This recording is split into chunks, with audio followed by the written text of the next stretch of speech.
You notice the weight of the iron gate before you see it properly. A mass of black painted bars and rivets that stands between the long drive and the world you left behind on the other side of the hill. The hinges have been oiled recently enough that the swing is silent, a slow, heavy motion that requires the shoulder of the man beside you to set it in motion, and you step through onto gravel that crunches under the soles of your boots with a sound that is distinct and dry, like the crushing of eggshells spread thin over hard earth. The air on this side of the wall is different, carrying a faint, persistent tang of carbolic soap mixed with the damp breath of old stone that has stood in this particular fold of the countryside for the better part of a century, and that smell will become so familiar in the coming months that you will cease to notice it at all, just as you will cease to notice the sound of your own breathing in the quiet of the long dormitory. But for now it is new, and it is the only thing that tells you this place is real. The drive stretches away from the gate in a gentle curve lined with plane trees whose bark peels in patches of grey and pale green,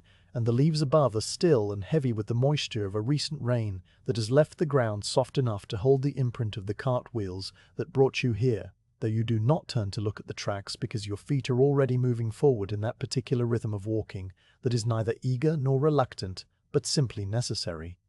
The way water moves downhill because it must. The facade of the main building reveals itself slowly as you round the bend where a large rhododendron bush, dark-leaved and dense, partially obscures the view until the last moment. It is a building made of grey stone quarried from somewhere not far from here, the kind of stone that seems to absorb whatever weak light the sky offers and return nothing but its own solid, unyielding presence. There are many windows arranged in straight, even rows across the long front, and each window is divided into small panes by thin muntins painted a dull cream color that has flaked away in places to show the darker wood beneath. And behind those panes you can see the faint, milky reflection of the overcast sky, rather than any movement or face, as if the building is looking outward with blank, patient eyes. You continue to walk, and the gravel continues to shift and settle under your weight with that steady, percussive crunch that marks the passage of time in small increments, each step a separate moment that joins the one before it, without hurry or variation. A single bell tolls somewhere deep within the structure, the sound muffled by stone and distance so that it reaches your ears as a low, round note that seems to hang in the damp air for a long while before fading into the rustle of the plane tree leaves and the distant caw of a rook from the fields beyond the parkland. The bell marks the hour of 3 in the afternoon, a time when the light has already begun to think about its eventual retreat, and you walk through that pale grey-gold light toward a set of wide stone steps that lead up to a door painted the same dark green as the rhododendron leaves. The steps are worn smooth in the center where countless feet have passed over them in the decades since the asylum first opened its doors, a shallow depression polished by the friction of leather soles and the patient work of weather, and you place your own foot into that slight curve without thinking about it because the path of least resistance is the one the body chooses when the mind is otherwise occupied with the simple task of moving forward.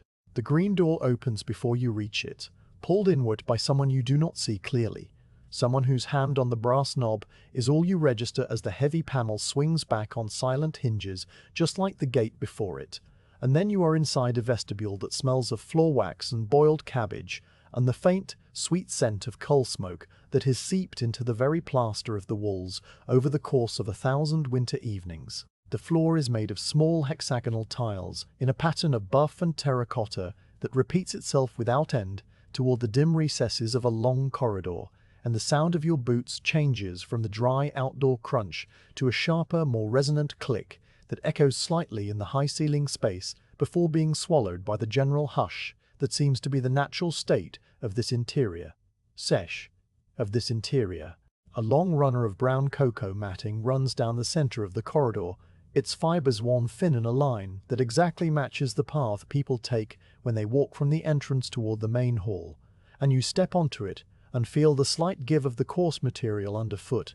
a sensation that is softer than the tile but still firm and utilitarian. You are led, not with words, but with the simple presence of someone walking just ahead of you, a person whose back is straight and whose dark wool dress makes no sound as it moves, and you follow because there is nothing else to do and because the corridor offers only one clear direction to take. The walls are painted a color that was once perhaps a soft green, but has faded over time to something closer to the color of dried sage. And high up near the ceiling, there are picture rails from which no pictures hang, just a long expanse of painted plaster interrupted at regular intervals by doors made of dark, varnished wood, each one fitted with a small brass number plate and a handle that gleams dully in the light from the high windows. You pass one of these doors and then another, and they are all closed, and from behind them comes no sound at all, or perhaps the faintest suggestion of sound, a creak of floorboards, a distant cough, the kind of noises that a large old house makes as it settles into itself and breathes. The walk continues, and the runner continues, and the tiles continue, and the light from the windows falls in long rectangles across the floor, each one slightly dimmer than the last, as you move deeper into the building and the afternoon outside grows incrementally older. You notice the way the dust motes float in those shafts of light, suspended and slow, turning in the still air without any apparent purpose. And you watch them because watching them requires no effort, and because the motion of your own walking has become so automatic that your mind is free to attach itself to these tiny, drifting specks of nothing. At the end of this first long corridor, there is a broader hall with a high ceiling crossed by heavy timber beams that have darkened with age and smoke to the color of strong tea. And in the center of this hall, there is a large table upon which rests a vase of dried flowers, honesty and status, and something with papery brown pods that rattle softly if you were to brush against them, though you do not. The flowers have been there for a very long time, their colors faded to muted tones of beige and dusty rose, and a fine layer of pale dust has settled on the leaves and petals, undisturbed except perhaps once a month, when a maid runs a cloth over the surface of the table and gently lifts the vase before setting it back down exactly where it was before. You stand in this hall for a moment while the person in the dark wool dress speaks in low tones to someone who has appeared from a side passage. Another person in a similar dress with a large ring of keys hanging from a leather belt at her waist, and the keys make a soft, musical clinking sound whenever she shifts her weight from one foot to the other. A sound that is both metallic and gentle, like a wind chime made of iron. The conversation is not meant for your ears, and the words are pitched too low to carry across the space to where you stand, so you hear only the murmur of voices, and the clink of keys, and the distant, steady tick of a clock that you cannot yet see but which you know must be somewhere nearby, because the sound of it has been with you since you entered the building. A constant, unhurried pulse that measures out the seconds without any interest in whether they are being used or wasted. After a time that is neither long nor short but simply a duration, you are guided to a small room off the main hall, a room that contains a wooden chair with a curved back, a small table bearing an inkwell, and a blotter and a stack of paper that has yellowed slightly at the edges, and a window that looks out onto a courtyard where a single yew tree grows in a circle of packed earth. The tree is old, and its branches have been shaped by years of wind into a form that leans slightly to the east, and its dark needles are the greenest thing you have seen since you passed through the gate. A deep, somber green that seems to hold on to the light rather than reflect it. You are asked questions, and the questions are written down with a steel nib pen that scratches against the paper in a thin, precise line, and the sound of that scratching fills the small room and joins the sound of the clock ticking in the hall and the sound of the keys clinking at the waist of the woman who stands by the door. And you answer the questions or you do not answer them. It makes very little difference to the pen across the page, because the pen moves at its own steady pace, regardless of the pen, wrist the page regardless what you say. The ink is a dark brown black that flows from the nib in a controlled, even line, and when the writer pauses to dip the pen into the inkwell, the scratching stops, and the room falls into a silence that is filled immediately by the ticking of the clock and the distant, almost imaginary sound of wind moving through the yew tree outside the window. When the writing is finished, the page is blotted with a sheet of pink blotting paper that leaves a faint, mirrored impression of the words on its surface before being set aside,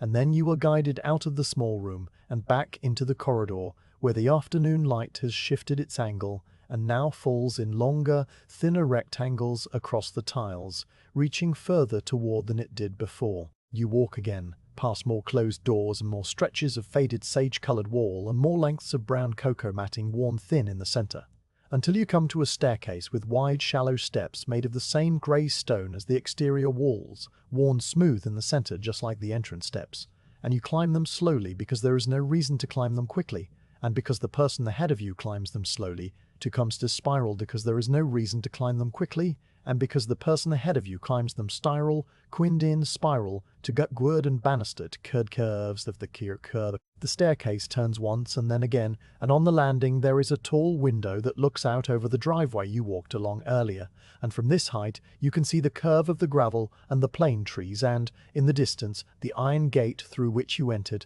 though it seems smaller now and further away, as if the walk from the gate to the door took much longer than you remember. The sky beyond the gate is the same uniform, pale grey that it has been all afternoon. A sky that offers no hint of the sun's position or the promise of clearing.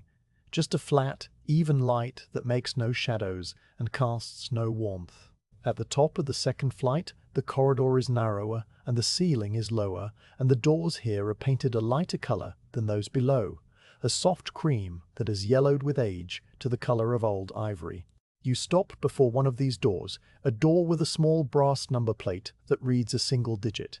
and the woman with the keys selects one from the ring and inserts it into the lock and turns it with a smooth, well-practiced motion that produces a heavy click, followed by the sound of the bolt sliding back into its housing. The door opens onto a room that is not large but not small. A room that contains a bed with a wrought iron frame painted white, a narrow wardrobe made of pale wood, a single chair placed beside the window, and a small washstand bearing a white china basin and a matching pitcher. The window in this room is tall and narrow and divided into 4 panes by wooden muntins, painted the same cream as the door, and through it you can see the tops of the plane trees and a patch of the grey sky and nothing else. No other buildings and no people, and no movement of any kind except the occasional slow drift of a leaf that has come loose and is making its unhurried way to the ground. The bed is made up with sheets of coarse white cotton and a blanket of grey wool that looks heavy and warm, and the pillow is plump and covered with a plain white case that has been ironed smooth,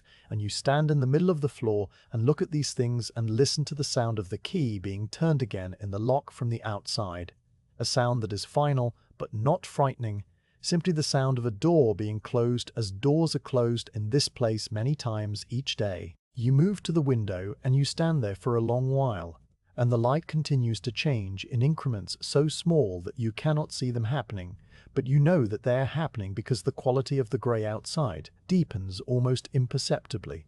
and the leaves of the plane trees grow darker against the sky. Your hand rests on the painted wooden sill, and the paint is cool and smooth under your fingers, worn away in one small spot where someone else before you must have rested their hand in exactly the same place over many long afternoons, and you fit your thumb into that slight depression, and you stand and you watch the trees and the sky and the slow silent fall of the occasional leaf. The room behind you is quiet except for the very faint sound of air moving through the building, a low, constant sigh that comes from no particular source and goes to no particular destination, the breath of the old stone and timber, breathing in and breathing out through the centuries. You can hear the ticking of the clock from the hall below, faint but persistent, and if you listen very carefully, you can also hear the soft, rhythmic click of knitting needles from somewhere nearby, a sound that is so regular and soothing that it might almost be the sound of the building's own heartbeat.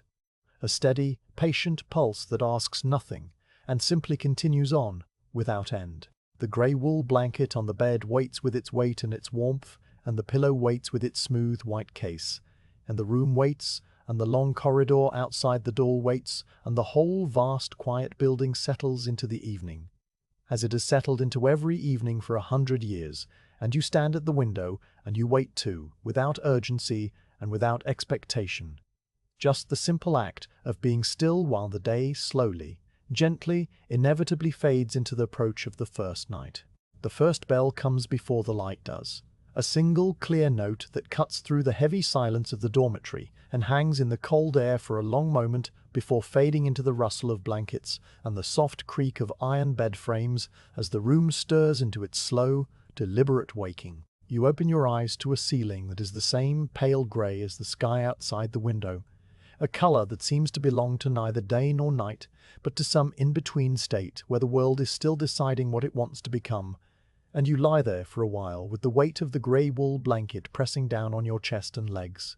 A weight that is not uncomfortable, but simply present, the way the earth is present beneath the soles of your feet when you stand. The dormitory is a long room with a row of beds placed against each wall and a wide aisle running down the center, and in the dimness you can see the other shapes shifting under their own blankets, the slow rise and fall of shoulders and the occasional cough that breaks the quiet like a stone dropped into still water before the ripples fade and the stillness returns. The floor is made of wide wooden boards that have been scrubbed so many times over the years that the grain stands up in fine ridges and they are cold under your bare feet when you finally swing your legs over the side of the bed and stand, the cold traveling up through your soles and into your ankles in a way that is bracing without being sharp, just another sensation to note and then set aside as you reach for the dressing gown that hangs from a hook on the iron bedpost. The second bell rings as you are pulling the dressing gown around your shoulders, a shorter note this time, almost perfunctory, and it is followed by the sound of doors opening along the corridor and the soft shuffle of slippered feet on the cocoa matting as the others make their way toward the washroom. You join this slow procession without thinking about it, your feet finding their place in the line of feet as naturally as water finds its way downhill, and you move through the doorway and into the corridor where the gas lights have been turned up just enough to cast a pale yellow glow on the faded sage walls. The washroom is at the end of the hall, a long narrow space lined with white porcelain basins set into a wooden counter that runs the length of one wall, and above each basin there is a small mirror in a plain wooden frame and a single brass tap that protrudes from the wall like a question mark made of metal. The water that comes from these taps is never truly cold and never truly warm, but something in between, a tepid flow that has traveled through pipes in the walls from a cistern somewhere in the attic, and it emerges with a soft gurgle and splashes into the basin with a sound that is both hollow and soothing. You take your place at an empty basin, and you turn the tap and you watch the water run over your hands, and the feeling of it is neutral and unremarkable, exactly the same temperature as the air in the room, and therefore almost unnoticeable against your skin. The soap is a rough brown bar that smells of carbolic and lye, and it produces a thin, reluctant lather that you spread across your face and neck before cupping your hands under the flow and rinsing it away, and the water runs down your wrists and drips from your elbows onto the wooden counter where it forms small pools that slowly spread and then stop, held in place by the surface tension that keeps all small things bound to their own small borders. The morning routine continues without haste and without pause, a sequence of small actions that have been performed in this same order by countless others before you, and will be performed by countless others after you have gone.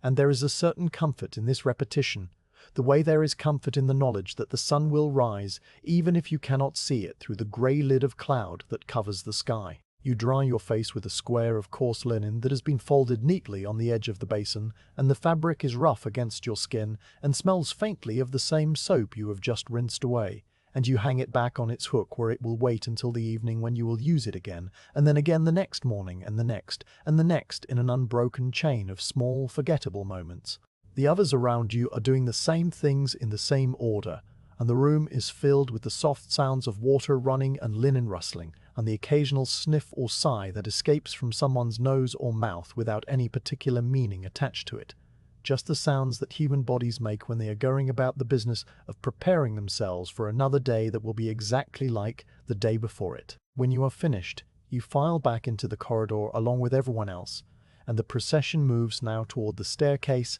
and down into the lower part of the building, where the dining hall waits with its long tables and its rows of wooden benches and its high windows that look out onto the grey gravel of the airing court. The dining hall is a vast room with a ceiling that soars up into shadow, supported by cast iron pillars that have been painted a dark green and that rise from the tiled floor like the trunks of a stone forest planted in neat, regular rows. The tables are arranged in long lines that run the length of the room,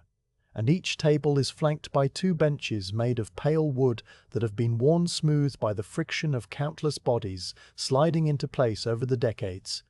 And you take your seat at a place that has been assigned to you and will remain your place for every breakfast and every dinner and every supper for as long as you are here,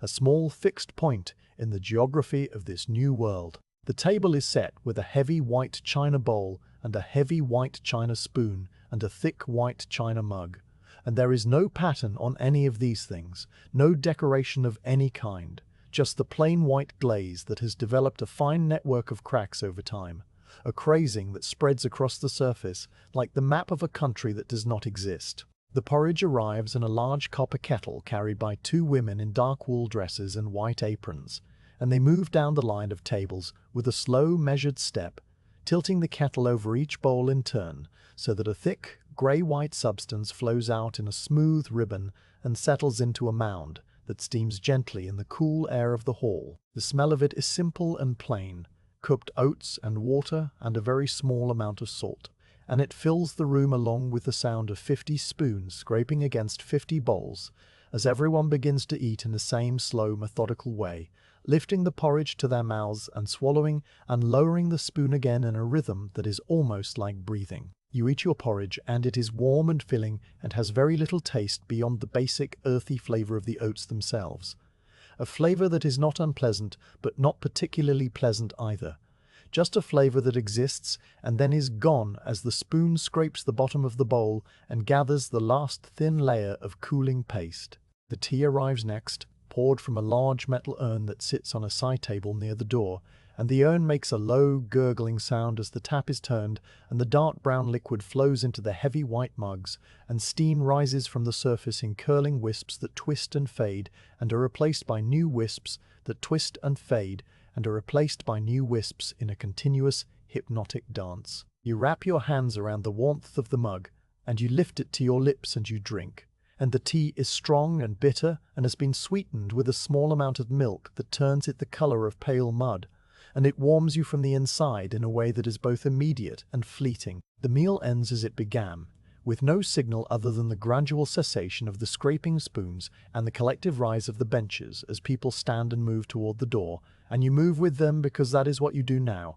You move when others move, and you stop when others stop, and you sit when others sit, and in this way the hours pass without you having to make any decisions about how to fill them. After breakfast there is a period of time that belongs neither to morning nor to afternoon, a stretch of perhaps 2 hours when the day room becomes the center of activity, though activity is perhaps too strong a word for what happens there. The day room is a large space on the ground floor, with tall windows that face south and let in the pale, diffuse light that filters through the constant layer of cloud, and the room is furnished with chairs arranged in a loose circle around a fireplace where a coal fire burns day and night from the first frost of autumn until the last chill of spring has passed. The chairs are upholstered in horsehair fabric of a dark brown color, and the fabric is stiff and slightly prickly against the back of your neck when you lean into it, and it makes a faint rustling sound whenever you shift your weight, a sound like dried leaves stirring in a light wind. You take a chair near the window, but not too near, a chair that offers a view of the airing court and the red brick wall that surrounds it and the patch of grey sky above, and you sit and you let your hands rest in your lap, and you watch. There is a woman in a chair across the room who is knitting, and her needles are made of pale bone or perhaps ivory, and they click together with a soft, regular sound that fills the silence between the ticking of the clock and the occasional settling of a coal in the grate. The knitting is a long strip of grey wool that trails from her lap to the floor and coils there in a loose pile, and it grows longer by perhaps an inch each day, a slow accumulation of stitches that will eventually become a scarf or a shawl, or perhaps nothing at all except a way to keep the hands busy and the mind quiet. The clicking of her needles is like the ticking of the clock, a steady, unhurried pulse that measures out the seconds without any interest in their passing, and you find that if you listen to it for long enough, it becomes less a sound and more a texture, a soft, percussive layer that settles over the room like the dust that settles on the dried flowers in the hall. The coal fire makes a low, rushing sound as the flames draw air up through the grate, and occasionally a small piece of coal will shift and send a shower of sparks up into the dark cavity of the chimney, and you watch these sparks rise and fade and disappear into the blackness,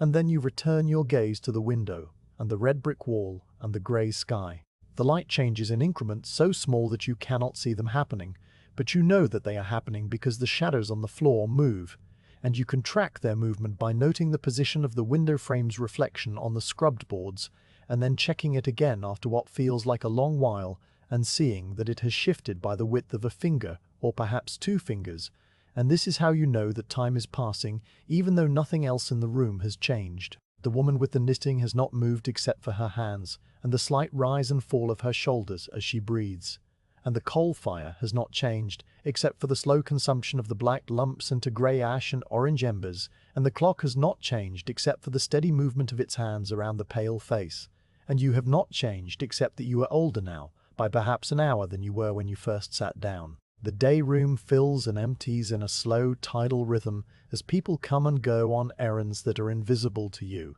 And you remain in your chair with your hands in your lap and your eyes on the window, and the weight of the grey wool blanket that someone has draped over your knees presses down with a gentle, constant pressure that is both comforting and confining. At mid-morning, a bell rings somewhere deep in the building, a different bell from the one that woke you, with a slightly higher pitch and a shorter duration, and this bell signals the time for the airing court. You rise from your chair and you fold the grey blanket and you place it on the seat where you will find it again when you return, and you join the slow stream of people moving toward the heavy door that leads out into the walled yard. The air outside is cool and damp, and smells of wet gravel and the faint green scent of the moss that grows in the crevices of the red brick wall,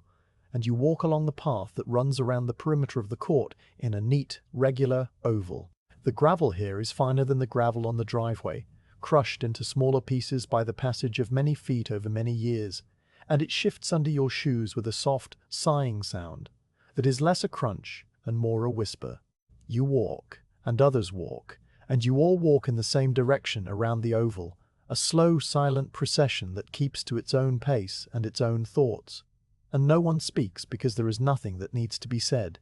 And the only sounds are the whisper of the gravel and the distant caw of a gravel and the distant caw of the crow from somewhere beyond the wall, and the rustle of the single sycamore tree, whose upper branches are just visible over the top of the brickwork. The tree is bare now, its leaves having fallen weeks ago to lie in a damp brown carpet on the ground beyond the wall where you cannot see them, and its branches trace a complex dark pattern against the pale grey sky, a pattern that you follow with your eyes as you walk, and that you have memorized without ever meaning to, the particular angle of the largest limb and the way the smaller branches divide and divide again into a fine lacework of twigs. You walk for the length of time that the bell allows, and then another bell rings and the procession turns and moves back toward the heavy door,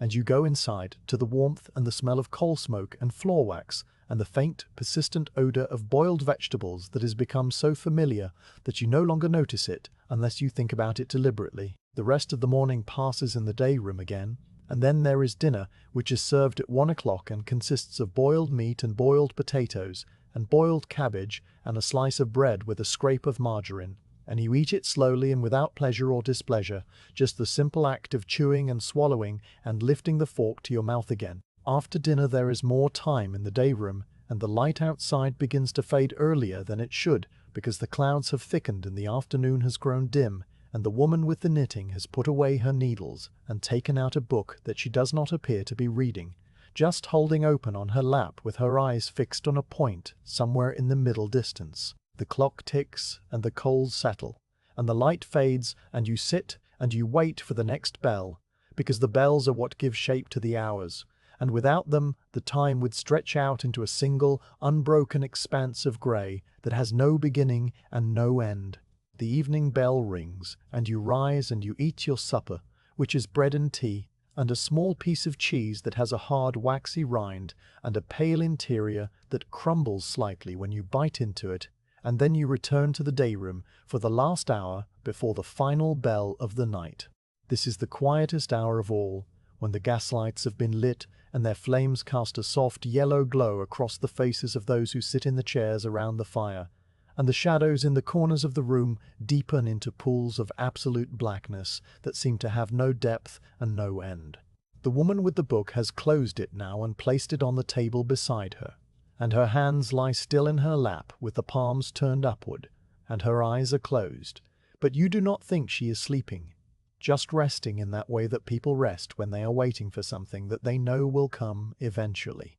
The clock on the mantel ticks, and the fire breathes, and the house settles around you, and you feel the weight of the day pressing down on your eyelids and your shoulders and your chest, a gentle, insistent pressure that asks for nothing but your attention. The final bell rings, a single, low note that seems to come from very far away, and you stand and you walk to the staircase and you climb the worn stone steps, and you follow the corridor to your door, and you enter your room and you close the door behind you. The room is dark except for the faint grey light that comes through the window, and you undress slowly and fold your clothes on the chair and climb into the bed and pull the grey wool blanket up to your chin. The sheets are cool and smooth and smell faintly of the same carbolic soap that you used this morning, and the pillow cradles your head with a firm, even support, and you lie there in the darkness, and you listen to the sound of the old building breathing around you, and you wait for sleep to come and claim you as it has claimed everyone else in this long, quiet house.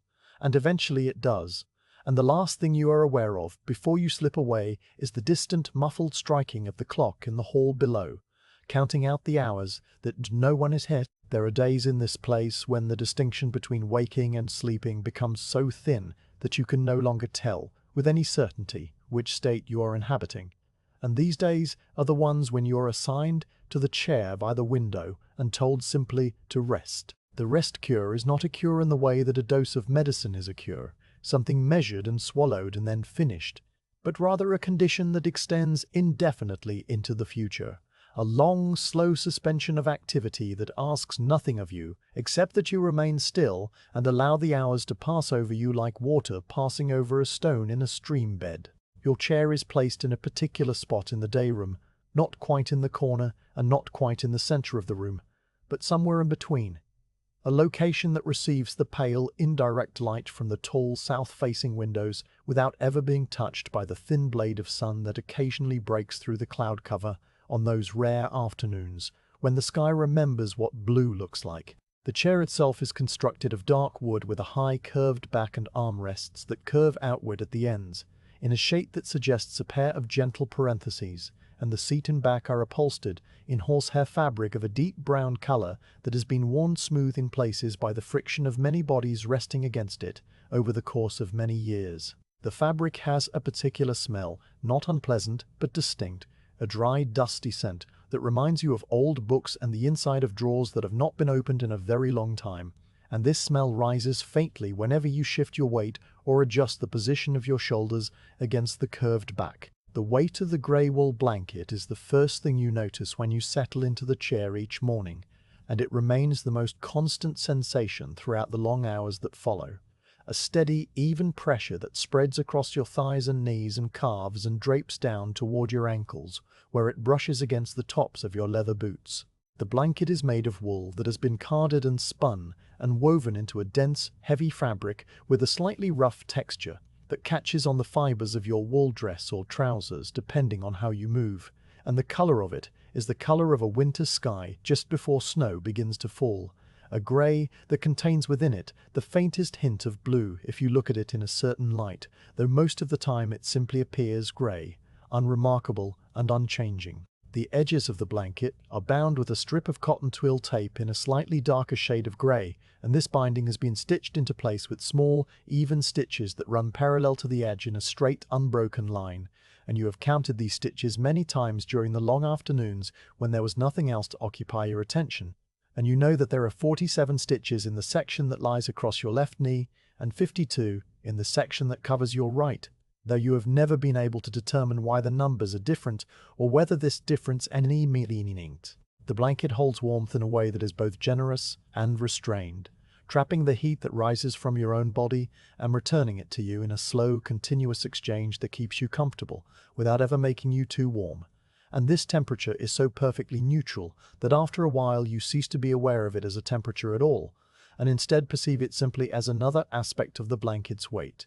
a quality of presence rather than a physical sensation. You sit in the chair and the blanket rests upon you, and the light from the high windows falls across the scrubbed wooden floor in a long pale rectangle that begins at the base of the window frame and stretches across the room toward the fireplace, growing slowly shorter or longer, depending on the hour and the season and the position of the sun behind the perpetual lid of cloud that covers this part of the country, for so much of the year. The light has a quality that is difficult to describe because it contains so little of what you might call color, a kind of diluted silver gray that seems to leach the warmth out of everything it touches while at the same time making the edges of objects appear sharper and more distinct. The way things look just before a storm when the air is being pressed thin and clear by the approaching pressure. You watch this light as it moves across the floor, and you have learned to mark its progress by noting which floorboard it has reached, and then waiting until it reaches the next floorboard, and the next, a slow, silent migration that takes most of the morning to travel from the window to the hearthrug, and then most of the afternoon to travel back again as the angle of the sun shifts and the shadows begin to lengthen toward the east. The floorboards themselves are made of wide planks of pine that have been laid down in a pattern that alternates the direction of the grain from one board to the next, and the years of scrubbing and walking and the slow, patient work of time have raised the softer parts of the wood into fine, parallel ridges that catch the light in thin, pale lines, while the harder parts remain smooth and dark, and the overall effect is like looking at a map of a landscape that has been drawn in shades of grey and brown, a topography of wear and use that tells the story of every foot, with the woman with the knitting needles is seated in her usual place across the room, a position that places her slightly to the left of the fireplace and just outside the direct path of the light from the windows, and her hands move in their familiar rhythm with the pale bone needles clicking softly together in a pattern that you have come to know as intimately as you know the sound of your own breathing. The needles are long and slender and taper to fine points at both ends, and they are held in a particular way that allows the yarn to flow through her fingers with a smooth, continuous motion, wrapping around the tip of one needle and then sliding off as the new stitch is formed and added to the growing length of fabric that trails from her lap to the floor. The yarn she is using is the same shade of grey as the blanket on your knees, or perhaps it is a shade lighter or a shade darker. It is difficult to tell in the diffuse light of the day room, where all colours seem to fade into variations of the same muted palette, and the scarf or shawl, or whatever it will eventually become, continues to grow at a rate that is so slow as to be almost imperceptible, perhaps an inch or two each day, a rate that is perfectly suited to the pace of life in this place-in. My might it's happen quickly because before the The clicking of her needles is a sound that has become so familiar to you that you no longer hear it as a distinct noise, but rather as a kind of silence, a background texture that fills the spaces between the other sounds of the room and makes those other sounds seem sharper and more distinct by contrast, the way a frame makes a picture more visible by separating it from the wall around it. The clock on the mantelpiece continues to mark the passage of the seconds with its steady, unhurried tick, and the sound of it is deeper than the clicking of the knitting needles, a lower note that seems to come from somewhere inside the wooden case rather than from the mechanism itself. And this sound too has become a part of the silence, a constant reference point that you can return to whenever your attention wanders and you need to anchor yourself back in the present moment. The clock has a round face made of white enamel with black Roman numerals arranged in a circle around the edge, and the hands are made of black iron that has been shaped into slender, pointed forms, and they move around the dial in a motion that is too slow to see, but which accumulates over the hours into a measurable change in position, so that when you look at the clock after what feels like a very long time, you can see that the minute hand advanced by a small change is the only evidence you have that time, and that this small check is normally of the only. The case of the clock is made of dark wood with a glass door that protects the face and the pendulum swings back and forth in a regular arc that is exactly the same length with each swing, and there is a small brass disc at the bottom of the pendulum that catches the light from the fire and sends out a tiny flash of gold with each pass, a blink of brightness that appears and disappears and appears and appears and appears and appears in a rhythm that is as steady as a heartbeat. The coal fire in the grate makes its own sounds, a low, continuous rush of air being drawn up through the coals, and a soft, irregular crackle when a pocket of gas trapped inside a lump of coal expands and escapes, and the flames themselves are a shifting tapestry of orange and yellow and pale blue that writhes and flickers and never holds the same shape for more than a moment. The fire is tended by one of the attendants who comes into the room at regular intervals with a brass scuttle full of fresh coal, and she kneels before the grate and opens the small iron door, and uses a long-handled shovel to add more of the black, glittering lumps to the bed of embers, and then she closes the door and brushes the dust from her hands and stands and leaves the room again, without saying a word. The new coal takes a few minutes to catch, and during this time the flames grow smaller and the room grows slightly cooler, and you can feel the difference in temperature as a faint coolness on your cheeks and the backs of your hands where they rest on top of the grey blanket. And then the new coal ignites and the flames rise again and the warmth returns, and the cycle continues in this way throughout the day and into the evening, through the night, while you sleep. A slow, steady consumption of fuel that produces heat and light, and a mind grates. It moints the journeys things, but instead buying the keki even grants be art then flying the because is mind. Your own body has become a part of this landscape of stillness, and you have learned to inhabit it in a way that requires very little effort, the way a plant inhabits a pot of soil, simply resting in place and allowing the processes of life to continue at their own slow pace. You breathe in and you breathe out, and the air moves through your nose and down into your chest and then back out again. And each breath is slightly different from the one before it in ways that are too subtle to describe. A little deeper or a little shallower, a little warmer or a little cooler. And you notice these variations without attaching any importance to them because they are simply what is happening now. The same way the light is moving across the floor and the needles are clicking and the clock is ticking. Your hands rest in your lap with the palms turned downward against the rough wool of the blanket, and you can feel the texture of the fabric through your fingertips, the tiny ridges and valleys of the weave and the occasional thicker thread that stands proud of the surface, and you can also feel the faint, steady pulse of your own blood moving through the veins in your wrists, a rhythm that is slower than the clock but faster than the movement of the light across the floor. Your eyes are open and they are looking at the window or the floor or the fire or the woman with the knitting, but they are not really seeing any of these things in the way that eyes usually see, with attention and focus and the constant restless movement of the gaze from one object to another, but rather they are resting on these things the way your hands are resting on the blanket,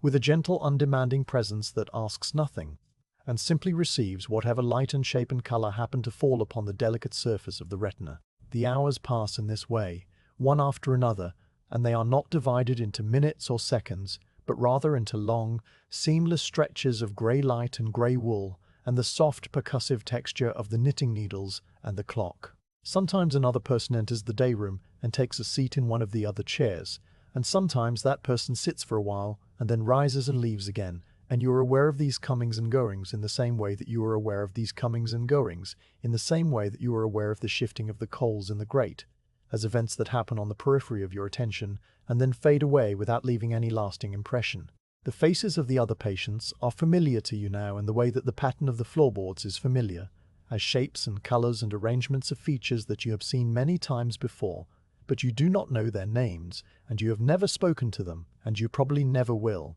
because speech is not a part of the rest cure, and conversation is not encouraged in this place, where the goal is to reduce stimulation rather than increase it. The silence that fills the day room is not an empty silence, but a full one, a silence that contains within it all of the small sounds that you have come to know so well, and it wraps around you like another layer of wool, warm and heavy and comforting in its absolute, unvarying predictability. At some point in the early afternoon, a tray is brought to you where you sit, and on the tray there is a cup of weak tea and 2 plain biscuits arranged side by side on a small white plate. And you eat the biscuits slowly, one small bite at a time, and you drink the tea while it is still warm enough to send a thin trail of steam up into the cool air of the room. The biscuits are dry and crumbly, and have very little flavor beyond the basic taste of flour and water and a small amount of sugar, and they leave a fine coating of crumbs on your lips and on the surface of the grey blanket. And you brush these crumbs away with a slow, careful motion of your hand, and then you return your hand to its resting place in your lap. The tea is the same weak, milky brew that you drink at every meal, and it warms your throat and your stomach in a way that is pleasant without being memorable, and when the cup is empty you place it back on the tray, and you wait for someone to come and take the tray away, which they do after a period of time that is neither long nor short, but simply the amount of time that passes before they come. The light continues its slow migration across the floor, and now it has reached the edge of the hearthrug and is beginning to climb the dark red wool of the rug itself illuminating the pattern of faded flowers and curling vines that has been worn almost smooth by the passage of feet over many decades. The pattern was once bright. You can see traces of the original colors in the deeper pile that remains along the edges when no one walks, a deep rose and a soft sage green and a pale gold that have all faded now to variations of brown and grey. But the shapes of the flowers are still visible if you look closely. A central bloom surrounded by smaller buds and connected by a wandering line of stem that curves and never quite repeats itself in exactly the same way. You have spent many hours tracing this pattern with your eyes, following the line of the stem from one flower to the next and then back again, and you have found that there are 17 full flowers visible in the section of the rug that lies between the fireplace and your chair, and each flower has 8 petals arranged around a darker center.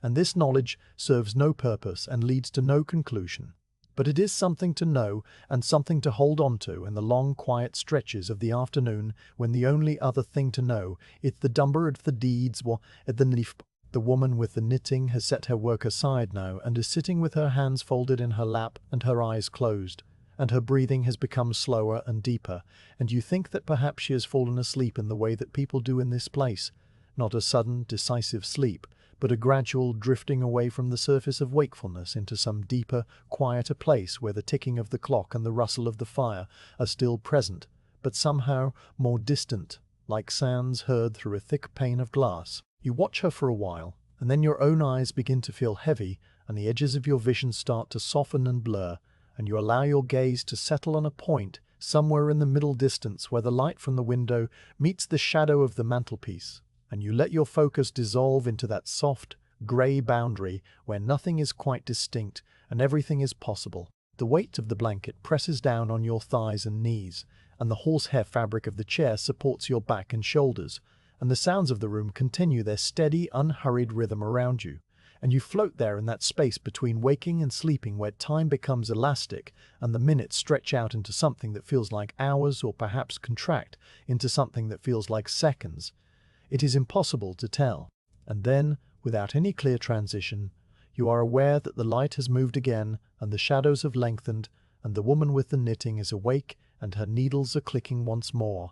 and the afternoon has passed and the evening bell will ring soon, and you have been resting in the chair with the weight of the grey wool blanket for the whole of the long, slow day, and you will do the same tomorrow and the day after that and all the days that follow,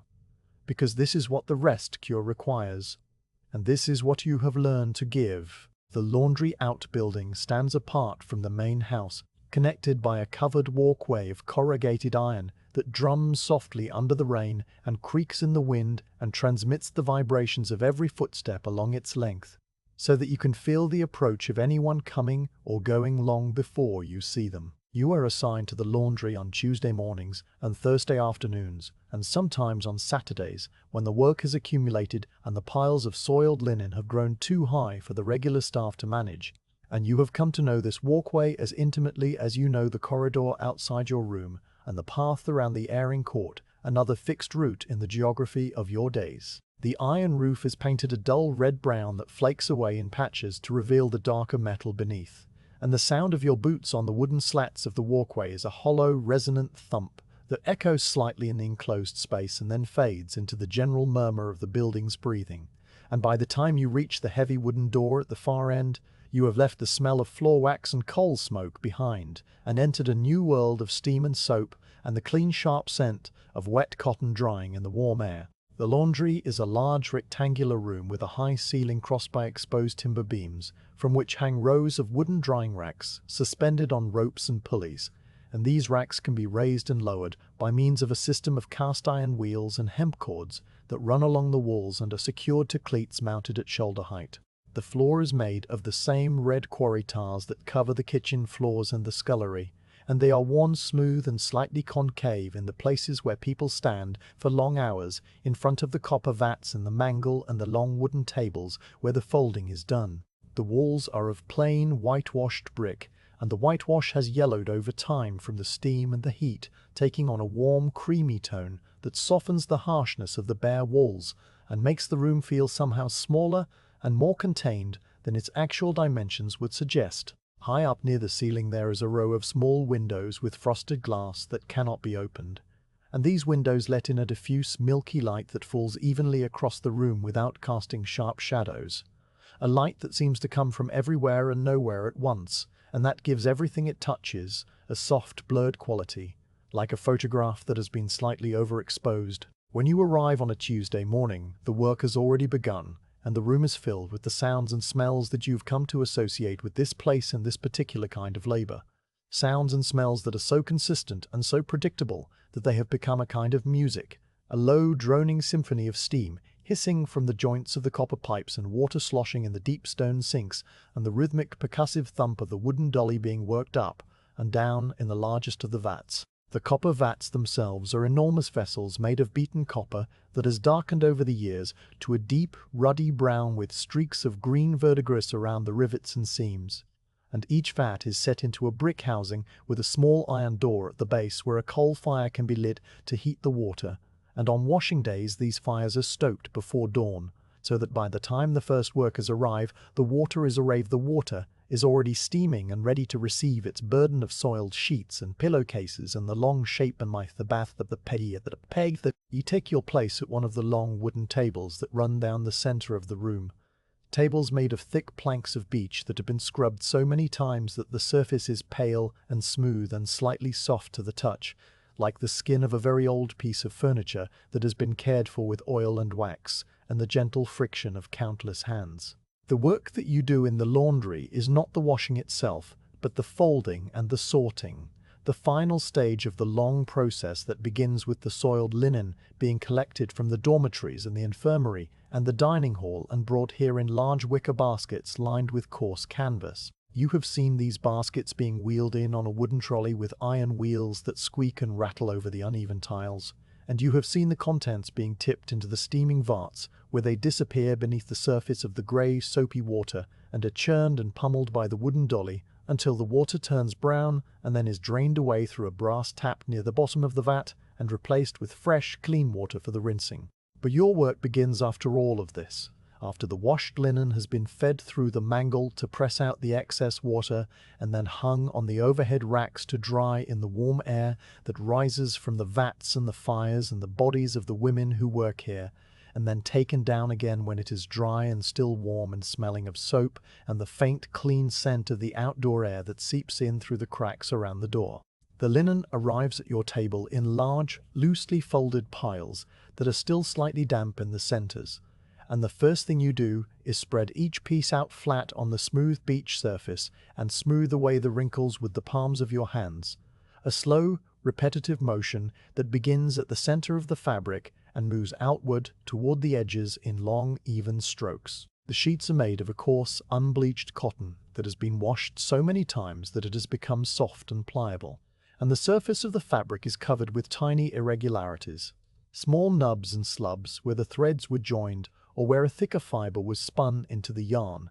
and your fingers learn to recognize these variations by touch alone, the way a blind person might learn to recognize a face. The sheets are large and unwieldy, and folding them requires a partner, someone who stands on the opposite side of the table and takes hold of the corners as you bring them together, and then steps back and pulls the fabric taut before folding it in half and then in half, again and then in half once more, until it is reduced to a neat, compact rectangle that can be stacked with the others. Your partner in this work is a woman whose name you do not know, and whose face you have seen so often that you no longer really see it,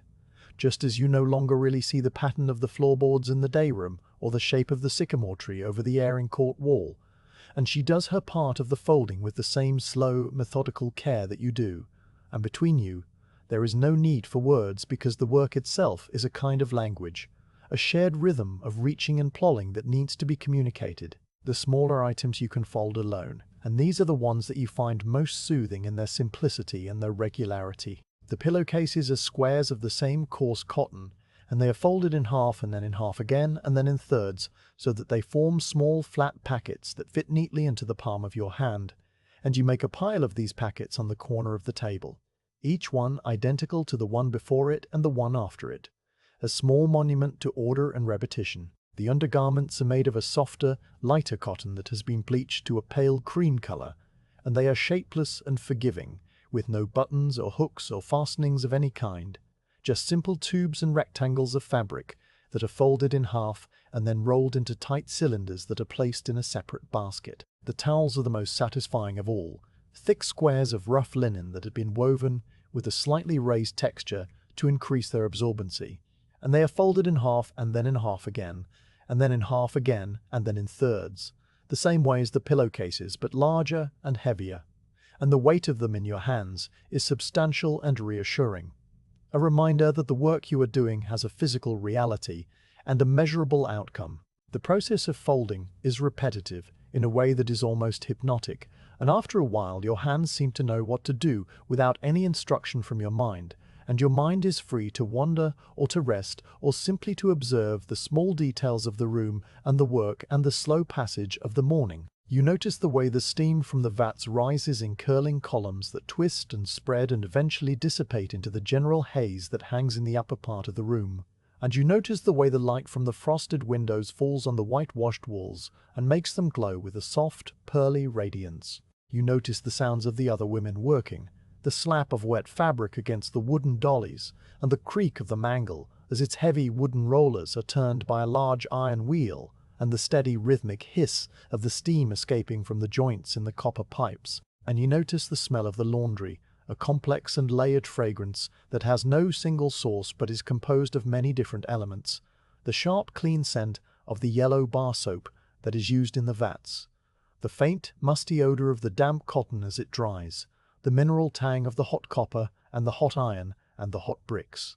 And underneath it, all the ever-present smell of coal smoke that follows you everywhere in this place, and has become so familiar that you no longer think of it as a smell at all. The sorting comes after the folding, when the neat stacks of sheets and pillowcases and towels and undergarments must be separated into piles according to their destination,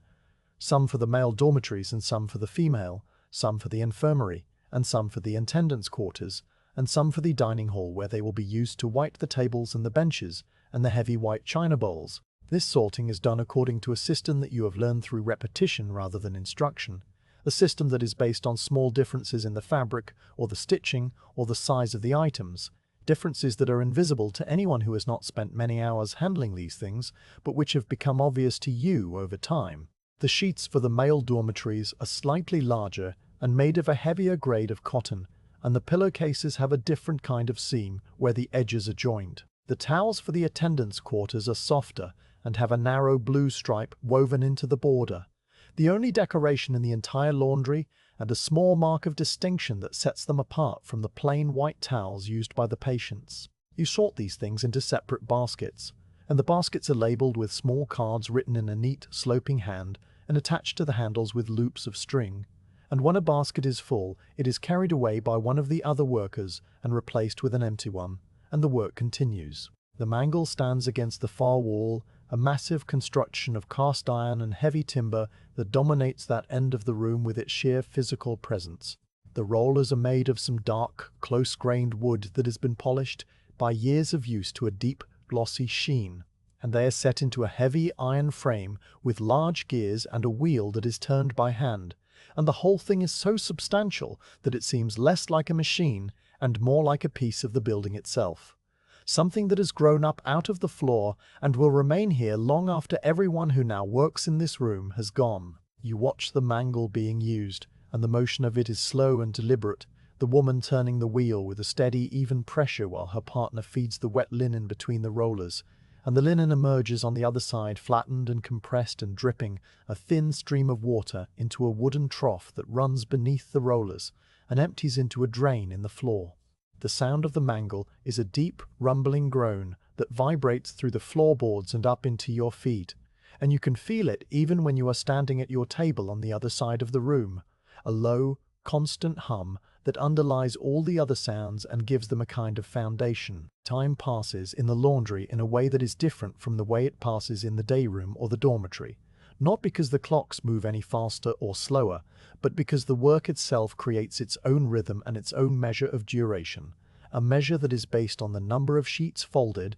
and the number of baskets filled, rather than on the position of the hands on the clock face. You know that the morning has advanced when the light from the high windows begins to take on a slightly warmer tone,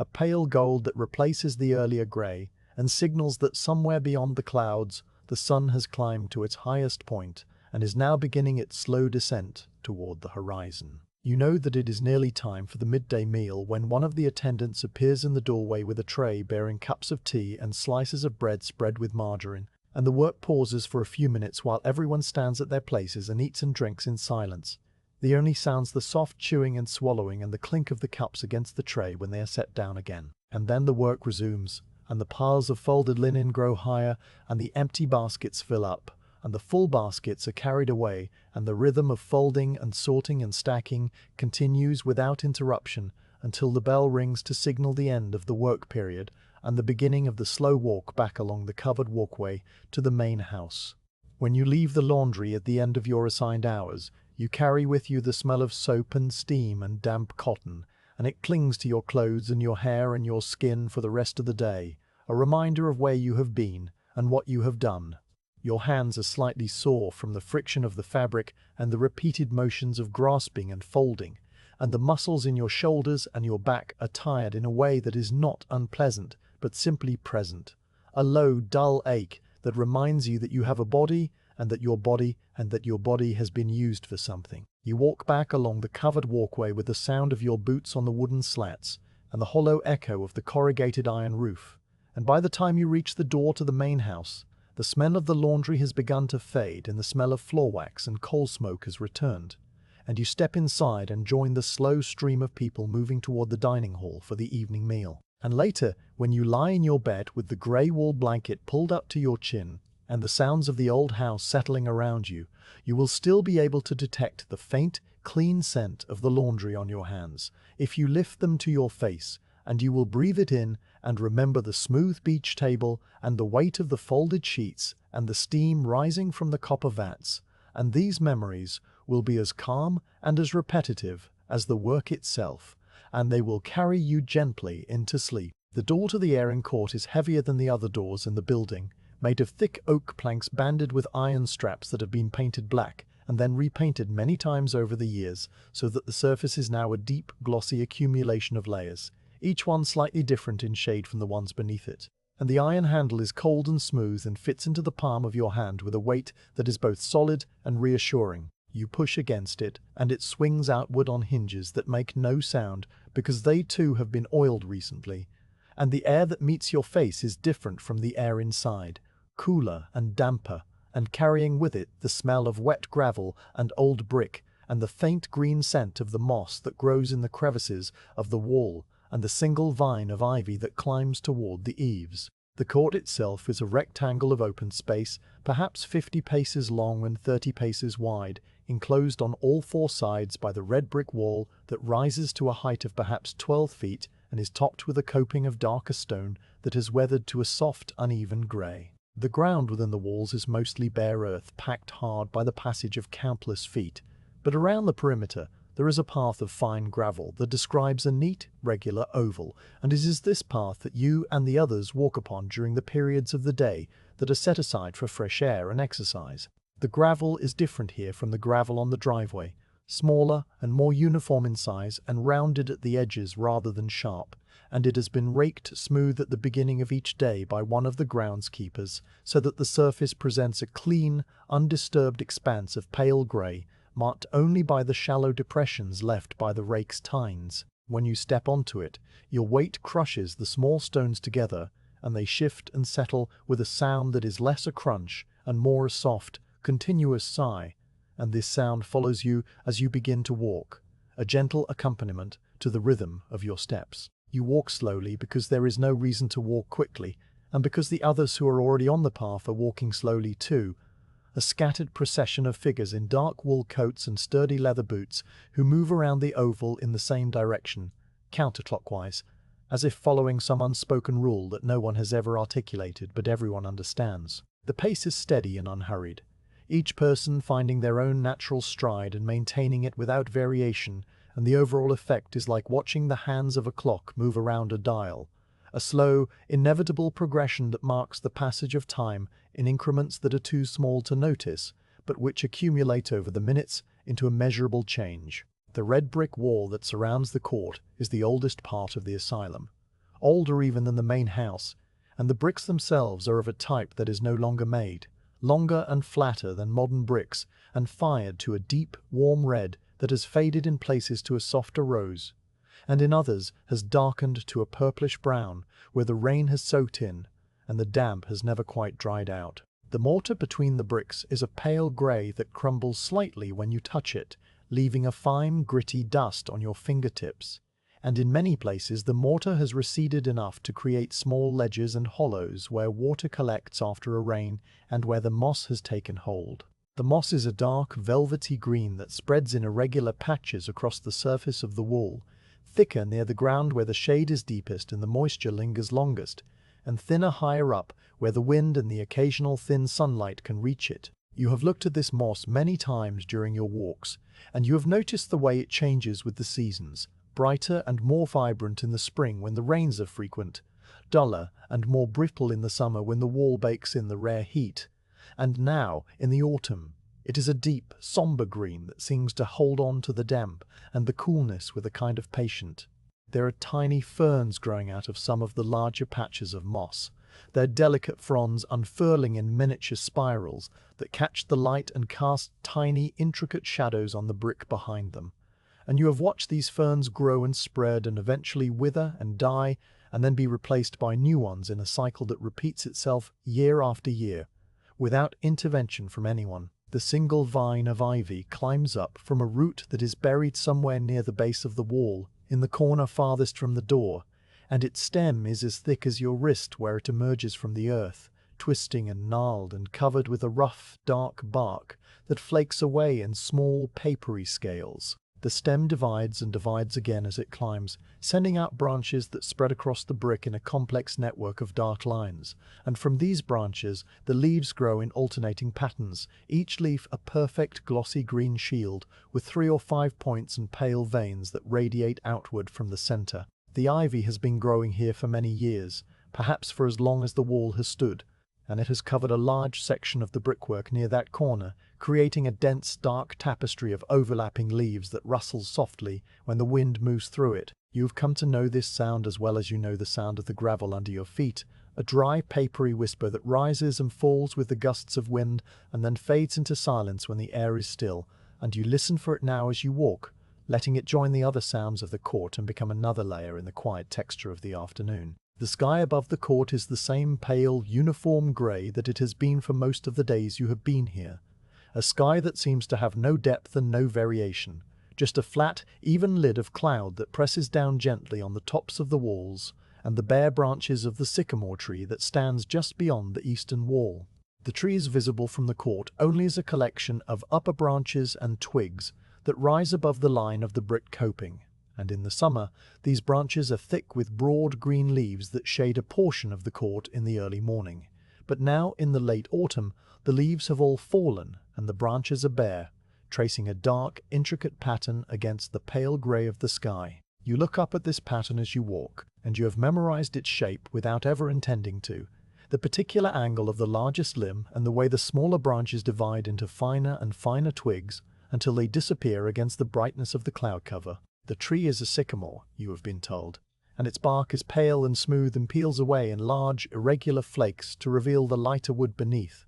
And in the spring it produces clusters of small green flowers that hang down in long, drooping strands, and then develop into the familiar winged seeds that spin as they fall. But now the tree is dormant, resting through the cold months, just as you are resting through the long, quiet hours of the day, and it asks nothing of you except that you notice it, and perhaps find some small comfort in its steady, patient presence. You walk, and the others walk, and the gravel sighs under your collective weight in a soft, continuous whisper that is the dominant sound of the court, punctuated occasionally by the sharper crunch of a larger stone being crushed, or the distant caw of a crow from the fields beyond the walls. The crows are a constant presence in this part of the countryside, and you have grown accustomed to their voices, the harsh, declarative call that seems to carry for miles across the flat, open landscape and then fades into the general murmur of the wind in the trees. Sometimes you see one of the crows perched on the top of the wall, a black shape against the grey sky with its head tilted to one side and its bright, intelligent eye watching the slow procession of walkers below, and then it will lift its wings and launch itself into the air with a few powerful strokes and disappear beyond the coping, and you will not see it again until perhaps the next day, or the day after that, when another crow, or perhaps the same one, returns to its perch and resumes its silent observation. The crows do not seem to mind the presence of the asylum or the people within it, and they go about their own business in the fields and the hedgerows and the small copse of trees that stands at the far end of the parkland. And their lives continue in parallel to yours, separate and unknowable. The other walkers on the path are familiar to you now, in the way that the furniture in the day room is familiar, as shapes and presences that occupy their designated places without demanding any particular attention. There is a tall man with a stooped posture who always walks with his hands clasped behind his back and his eyes fixed on the ground a few feet ahead of him, and his pace is slower than yours, so that you pass him once on each circuit, and then he passes you again when you slow down to match the general rhythm. There is a woman with grey hair pulled back into a tight bun, who wears a dark blue coat that is too large for her, and who hums a low, tuneless melody under her breath as she walks. A melody that you have never been able to identify and that seems to have no beginning and no end. Just a continuous, wandering line of notes that rises and falls with her breathing. There is a younger man who walks quickly and purposefully, his arms swinging at his sides, and he completes 2 circuits for every one of yours, his boots crunching loudly on the gravel and his breath forming small clouds of vapor in the cold air. And then he stops abruptly at the far end of the court, and then he stops abruptly at the far end of the court, and stands perfectly still for a long while before resuming his rapid pacing. And there are others, a dozen or perhaps 15 in total, each one following their own private route around the oval, and each one lost in their own private thoughts, and together you form a slow, silent community of walkers who share this enclosed space and this simple activity without ever speaking a word to one another. The act of walking itself becomes something that you do not have to think about after the first few minutes, the way you do not have to think about breathing or blinking or the beating of your heart, and your body settles into a rhythm that is as natural and as effortless as the rhythm of the tides or the turning of the seasons. Your feet lift and fall and lift again, and the gravel shifts and sighs, and the wall slides past on your left and then on your right as you round the curve at each end of the oval. And the sky remains the same pale grey above you, and the sycamore branches remain the same dark pattern against the clouds, and time passes in a way that is measured not by the clock on the mantelpiece, but by the number of circuits you have completed, and the slow, gradual changes in the quality of the light. You have learned to count these circuits without keeping a conscious tally, and you know that you have walked around the court perhaps 20 times or perhaps 30 by the time the light begins to shift toward evening and the shadows of the coping stones lengthen across the gravel in thin, dark lines. The shadows are the only indication of the sun's position behind the clouds, and they move across the ground in a slow, steady progression that mirrors the movement of the walkers, a silent sundial that marks the passage of the afternoon without the need for numbers or words. The wind that moves through the court is never strong enough to be called a wind, just a gentle movement of the air that you feel as a coolness on your cheeks and the backs of your hands, and it carries with it the smells of the countryside beyond the walls, the damp earth of the ploughed fields, and the faint, sweet odour of decaying leaves from the copse at the end of the parkland. And sometimes, if the wind is from the east, the clean, sharp scent of the distant sea that lies somewhere beyond the low hills. You breathe in these smells as you walk, and they become a part of the experience, another layer of sensation that fills the quiet space between the sound of the gravel and the rustle of the ivy and the distant caw of the crows. The cold air makes your nose run slightly and your eyes water, and you wipe your nose with the back of your hand and blink away the moisture, and then you continue walking, your breath forming small pale clouds that hang in the air for a moment before dissolving into the grey. At the far end of the court, opposite the door, there is a wooden bench that has been placed against the wall, a simple construction of slatted wood, painted a dark green, that has flaked away in places to show the grey, weathered wood beneath. The bench is empty most of the time, but occasionally one of the walkers will stop and sit for a while, resting their legs and looking up at the sky or down at the gravel, or at nothing in particular,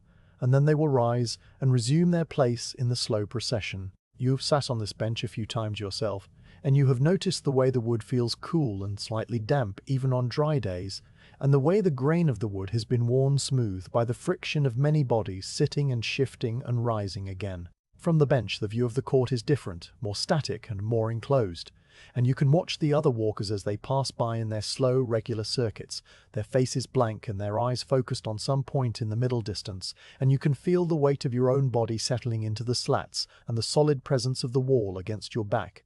And you can let your mind drift away from the act of walking and into some other, quieter place where the passage of time is marked only by the soft crunch of gravel and the shifting of the light. But mostly you walk, and the walking itself becomes a kind of meditation, a way of occupying the body while the mind rests in a state of gentle, unfocused awareness. You notice the small details of the court without consciously trying to notice them, the way a particular patch of moss has spread since the last time you looked, the way a new crack has appeared in the mortar near the corner, the way the ivy leaves have begun to turn a darker, duller green as the season advances toward winter. These observations accumulate in your mind without forming any coherent pattern or leading to any conclusion, and they simply exist as small, quiet facts that you have gathered during your walks and that you will carry with you when you return indoors. The gravel continues to shift and sigh under your feet, and the wall continues to slide past on your left and then on your right, and the sky continues to press down with its pale, even weight, and you continue to walk, one step after another, one circuit after another, for the length of time that the bell allows. When the bell finally rings, a single, clear note that comes from somewhere inside the main house and reaches the court as a faint, muffled sound. The procession of walkers slows and then stops, and everyone turns toward the heavy oak door, as if responding to a signal that has been heard 1,000 times before, and requires no thought or decision. You walk toward the door along with the others, and the gravel crunches more loudly now as the collective movement disturbs the rake's surface, and then you are at the door and you are pushing it open and stepping back into the warmth and the smell of floor wax and coal smoke.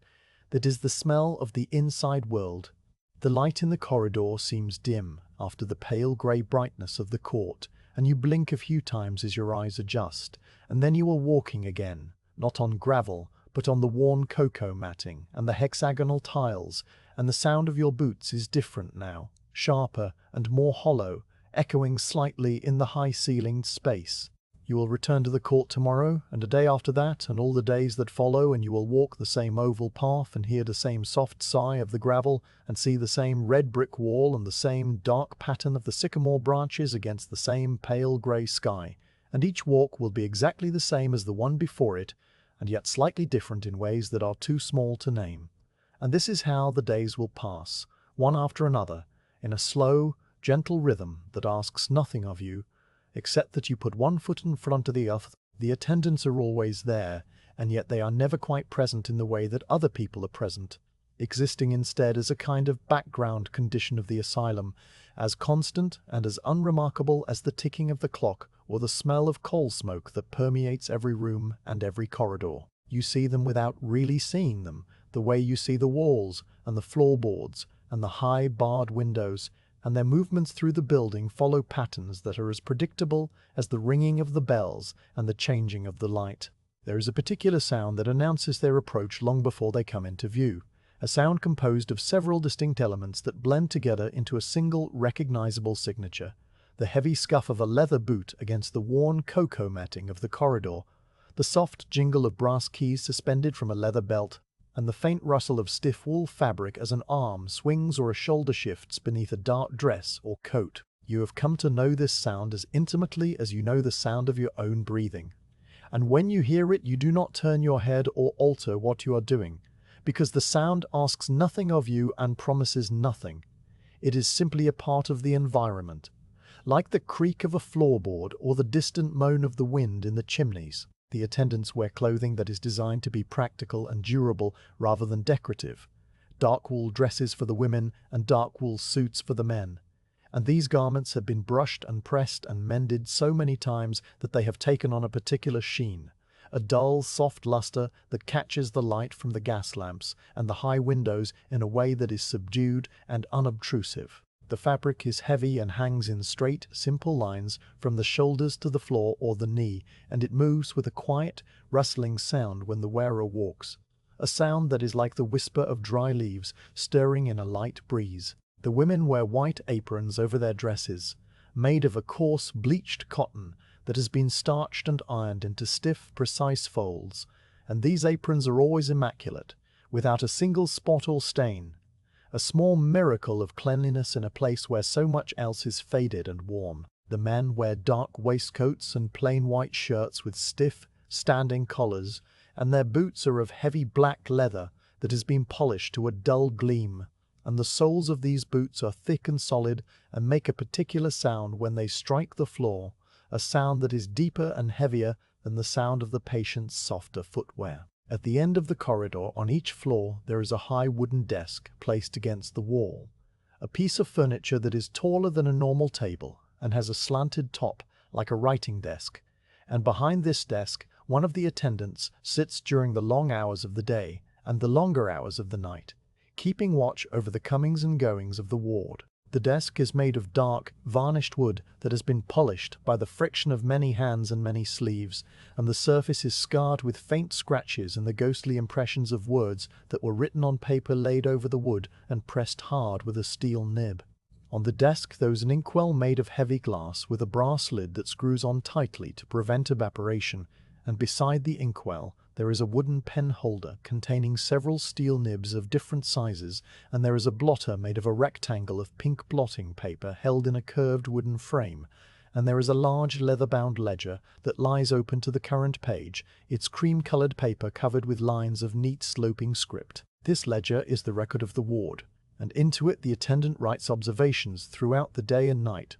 noting the behavior and condition of each patient in a few brief factual sentences that describe without interpreting, record without judging. The act of writing is a slow, deliberate process that follows its own unhurried rhythm, and you have watched it many times from your place in the day room, or from the chair by the window, or from the bench in the airing court when the attendant has brought the ledger outside to make notes in the pale grey light. The attendant removes the brass lid from the inkwell and sets it aside, and then selects a nib from the wooden holder and fits it into the end of a plain wooden pen handle, and then dips the nib into the dark liquid and taps it gently against the rim of the well to remove the excess, and then bends over the ledger with the pen poised above the paper. The scratching begins, a fine, continuous sound that is neither loud nor soft, but simply present, a sound that you have come to associate with the quietest hours of the day when nothing else is happening and the only other sounds are the ticking of the clock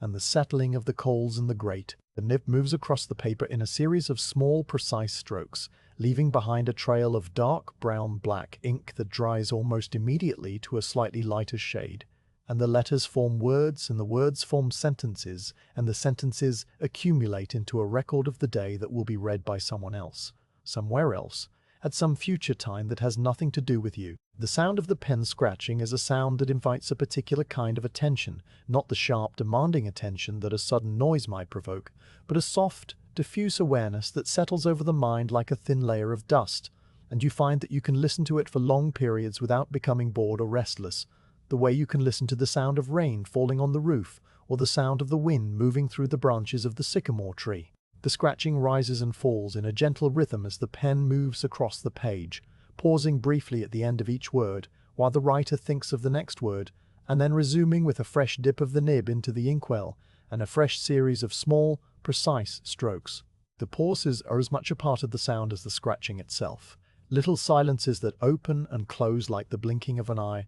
and during these pauses the other sounds of the room become more noticeable. The ticking of the clock and the rustle of the fire and the distant, almost imaginary creak of a floorboard somewhere in the depths of the house, and then the scratching begins again, and the other sounds recede into the background, and the cycle continues in this way for as long as the attendant remains at the desk. The brass keys that hang from the attendant's belt are another constant presence, and their sound is as familiar to you as the sound of the pen or the sound of the boots on the corridor floor. The keys are of various sizes, some large and heavy for the outer doors and the gates, others smaller and lighter for the interior doors and the cupboards and the medicine cabinets, and they are strung on a large iron ring that has been worn smooth by the friction of being handled many times each day. When the attendant walks, the keys swing gently against each other and against the leather of the belt, producing a soft, musical clinking that is too irregular to be called a melody, but which has its own kind of rhythm. a rhythm that speeds up and slows down according to the pace of the walking.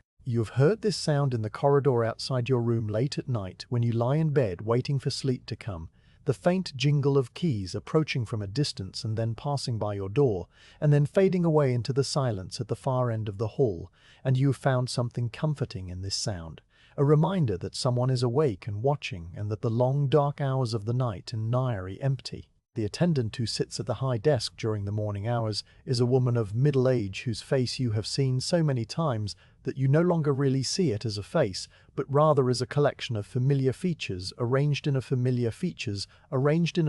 pattern, the same way you no longer really see the pattern of the floorboards or the shape of the sycamore branches. She has brown hair that is parted in the center and drawn back into a tight knot at the nape of her neck, and her skin is pale and smooth with fine lines around her eyes and mouth that deepen slightly when she frowns in concentration over the ledger. Her hands are small and capable, with short, clean nails and fingers that are stained faintly with ink at the tips, and she handles the pen with an ease that comes from many years of practice, the nib moving across the paper with a fluid, continuous motion that seems to require no conscious effort. She does not speak to the patients except to give simple instructions, and her voice when she does speak is low and even, and without any particular inflection, a voice that conveys information without conveying emotion. And this is perhaps why you find her presence so soothing, because she asks nothing of you and simply exists in the same space as you, a quiet, watchful presence that goes about its business without intruding upon yours. At regular intervals throughout the day, the attendant rises from the desk and walks the length of the corridor, pausing at each door to listen for a moment before moving on to the next. This is the round, a ritual that is performed at the same times every day and every night without variation, a slow, methodical patrol that covers every floor and every ward and every corner of the building. And it is during these rounds that the sound of the boots and the keys is most noticeable, a steady, measured tread that approaches and then passes and then recedes, leaving behind a silence that seems deeper and more complete than the silence that seems deeper and more complete than the silence that seems deeper. The attendant walks with a particular gait, not hurried, but not slow, a pace that has been calibrated over years of practice to cover the necessary distance in the allotted time without wasting energy or drawing unnecessary attention. The boots strike the cocoa matting with a soft, muffled thud that is barely audible unless you are listening for it. And then they strike the bare tiles at the ends of the corridor with a sharper, more distinct click,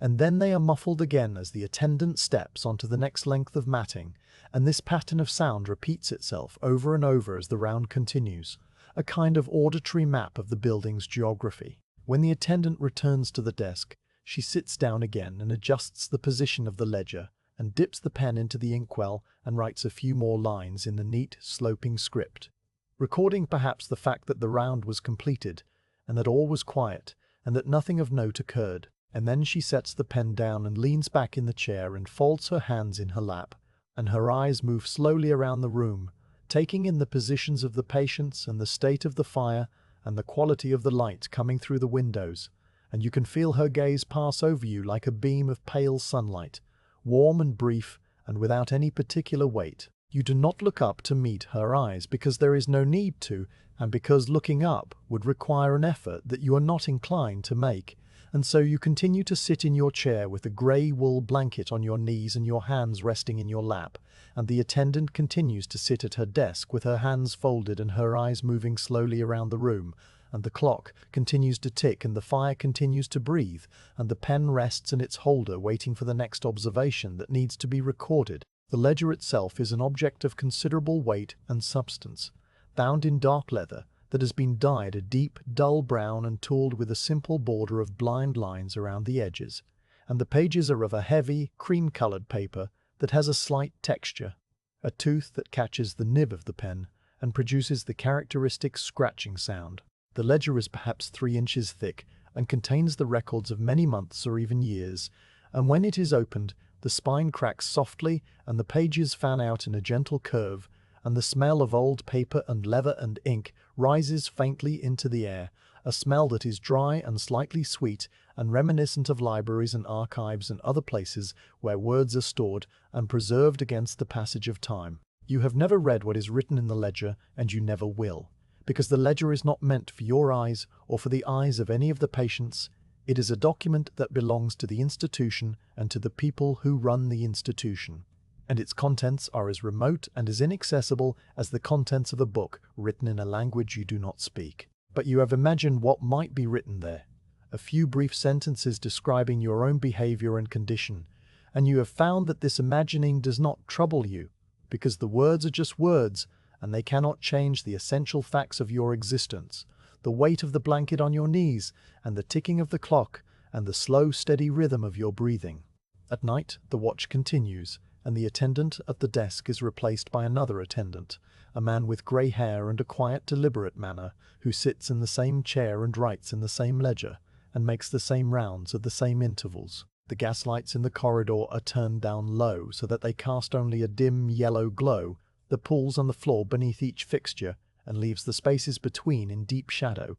and the attendant carries a small candle lantern when he makes his rounds,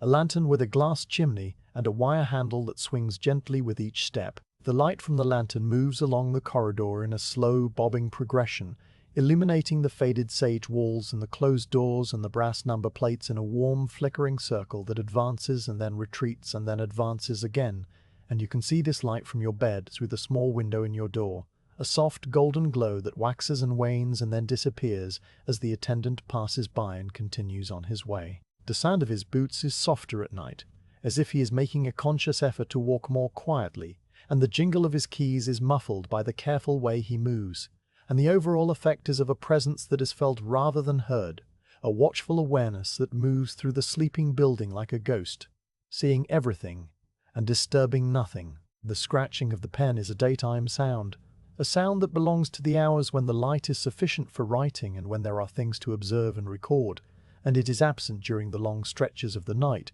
when the ledger lies closed on the desk and the pen rests in its holder and the inkwell is sealed with its brass lid. In the absence of the scratching, the other sounds of the night become more prominent, the settling of the old timbers as the house cools and contracts, the distant hoot of an owl from the woods beyond the wall, the soft, rhythmic breathing of the other patients in their beds, and the occasional creak of the floorboards as the night attendant shifts his weight in the chair at the end of the corridor. These sounds are even softer and more diffuse than the sounds of the day, and they blend together into a kind of silence that is not truly silent, but which contains within it all the small, quiet noises of a large old building at rest, a silence that is deep and layered and full of hidden textures. You lie in your bed and you listen to this silence, and you find that it is easier to fall asleep here than it ever was in the world outside, because here there are no surprises and no demands and no sudden changes, just the steady, predictable rhythm of the watch and the quiet, constant presence of the attendant at the desk. The relationship between the watcher and the watched is a relationship that requires no words and no gestures and no acknowledgement of any kind, and it is perhaps the most comfortable relationship you have ever known. The attendant does not expect you to be anything other than what you are, a patient in a chair or a bed or walking slowly around the airing court, and you do not expect the attendant to be anything other than what she or he is, a quiet presence in a dark dress or coat with a ring of keys and a pen and a ledger. The boundaries between you are clear and unchanging, and within those boundaries there is a kind of freedom, the freedom to simply exist without having to explain or justify or perform. The attendant watches and writes, and you sit or walk or sleep, and the hours pass in this way, one after another, in a slow, gentle procession that is measured by the ticking of the clock and the scratching of the pen and the soft, rhythmic jingle of the keys. And when you look up from your chair or your bed or your place on the gravel path, you see the attendant at the desk or in the corridor or standing quietly by the door, and you feel the weight of that watchful gaze settle over you like another layer of the grey wool blanket, warm and heavy and infinitely patient, asking nothing and simply being there, as constant and reliable as the stones of the wall and the branches of the sycamore tree and the pale grey sky that covers everything. The hydrotherapy room is located in the basement of the main building, down a narrow flight of stone steps that curve away from the main corridor and descend into a cooler, damper atmosphere, where the smell of coal smoke gives way to the smell of mineral water and old pipes and the faint, clean scent of the carbolic soap that is used everywhere in this place. The steps are worn smooth in the center like all the other steps in the asylum, and they are slightly damp underfoot from the moisture that seems to rise up through the stone from the earth beneath. And the walls on either side are of plain, unpainted brick that has darkened over the years to a deep, somber brown and is covered in places with a fine, white bloom of efflorescence, where the salts from the mortar have leached out and crystallized. The light comes from a single gas fixture mounted on the wall at the foot of the stairs, and its flame is steady and yellow and casts long, wavering shadows that move across the brick as you descend. And by the time you reach the bottom, you have left behind the familiar world of the day room and the dormitory and entered a new space that is defined by different sounds and different textures and a different quality of stillness. The door to the hydrotherapy room is made of heavy wood, painted a pale green that has bubbled and cracked in places, from the constant exposure to steam and moisture, and it swings open on hinges that creak softly, a sound that is immediately swallowed by the vast, echoing silence of the room beyond. The first thing you notice is the sound of your own footsteps changing as you step from the stone floor of the corridor onto the small hexagonal tiles that cover the floor of the bathing chamber. Tiles that are white with a faint grey veining, and that have been laid in a precise, repeating pattern that extends in every direction without interruption. The sound of your boots on these tiles is sharp and distinct, a clean, hard click that bounces off the walls and the high ceiling and returns to your ears a fraction of a second later, slightly softened and blurred by the distance it has traveled. This is the echo, the defining characteristic of the hydrotherapy room, and it transforms every sound that occurs within these walls into something larger and more significant than it would be anywhere else. The way a whisper in a cathedral becomes a presence that fills the entire space. The room itself is rectangular and surprisingly large, with a ceiling that rises to a height of perhaps 15 feet and is crossed by exposed iron beams that have been painted white to match the tiles and the walls, though the paint has yellowed and flaked over the years, so that patches of dark metal show through like bruises on pale skin. The walls are covered from floor to ceiling in the same small white tiles as the floor, and the grout between them is a pale grey that has darkened in places where the water has seeped in and left behind a faint rusty stain, and the overall effect is of being inside a vast hollow cube of white ceramic that reflects and amplifies every sound while absorbing very little. The acoustics of the room are such that even the smallest noise, the drip of water from a tap, or the rustle of fabric as you move your arm, becomes a distinct, crystalline event that hangs in the air for a long moment before fading into the general hum of the boiler somewhere deep in the bowels of the building. That hum is the only constant sound, a low, continuous vibration that you feel as much as you hear, a deep subterranean thrumming that travels up through the floor and into the soles of your feet and seems to be the heartbeat of the asylum itself. The sound of the fires that heat the water and the water that flows through the pipes and the pipes that run through the walls like veins and arteries. Along one wall there is a row of deep porcelain bathtubs, each one set into a framework of white painted wood and each one fitted with a complex arrangement of brass pipes and taps and valves that gleam dully in the light from the high frosted windows. The tubs are long and deep, and have a curved, sloping back designed to support the head and shoulders of a person lying at rest, and the porcelain is thick and heavy and has a slightly creamy cast that is different from the stark white of the tiles on the walls. Water enters the tubs through a large brass fitting at the foot end, a fitting that is connected to a rubber hose of substantial thickness, and the hose itself is coiled on a hook on the wall when not in use. A long, dark serpent of vulcanized rubber that has a faint, sulphurous smell and a surface that is slightly tacky to the touch. When the water is turned on, it flows through this hose and emerges from a perforated rose at the end in a wide, gentle spray that fills the tub with a sound that is both soft and continuous. A sound like rain falling on a still pond or wind moving through a field of dry grass, and this sound joins the hum of the boiler and the drip of the taps and the distant echo of your own breathing in a complex, layered composition that has no beginning and no end. The water itself is never truly hot and never truly cold, but maintains a steady neutral temperature that is exactly the temperature of the air in the room, or perhaps a degree or two warmer, and this temperature has been calibrated over years of use to be as unremarkable as possible. A temperature that does not shock the skin or draw attention to itself, but simply exists as a condition of the environment. When you lower yourself into the tub, The water rises around your body in a slow, silent wave that covers your legs and your hips and your chest and finally your shoulders, and the sensation is of being enveloped rather than immersed, a gentle, all-encompassing pressure that is different from the weight of the grey wool blanket, but similar in its effect, a constant, even presence that asks nothing and expects nothing and simply holds you in place. The water supports your weight in a way that the chair and the bed do not, lifting you slightly so that your limbs float free and your joints relax and your breathing slows to match the slow, rhythmic pulse of the water as it enters through the hose and exits through the hose and exits through the overflow drain near the top of the tub. That drain makes a soft gurgling sound, a liquid chuckle that rises and falls with the slight variations in the water pressure, and it is one of the many small voices that make up the chorus of the hydrotherapy room. The tiles on the walls and floor are your constant companions during the long, quiet hours that you spend in this room, and you have come to know their patterns as intimately as you know the pattern of the floorboards in the day room and the grain of the beach table in the laundry. The tiles are perhaps 2 inches square, and they have been laid in a grid that is perfectly regular, except for the occasional slight variation where the tiler's hand wavered, or where the wall itself is not quite true, and these small imperfections are the only things that distinguish one section of wall from another. You have counted the tiles many times, not deliberately but as a natural consequence of having nothing else to do and nowhere else to look, and you know that there are 43 tiles from the floor to the bottom of the window frame on the north wall and 67 tiles from the corner to the edge of the first tub. And this knowledge serves no purpose beyond the simple fact of knowing, a small quiet certainty in a world that offers so few certainties. The grout between the tiles is a pale grey that is darkened over time to a soft, silvery colour,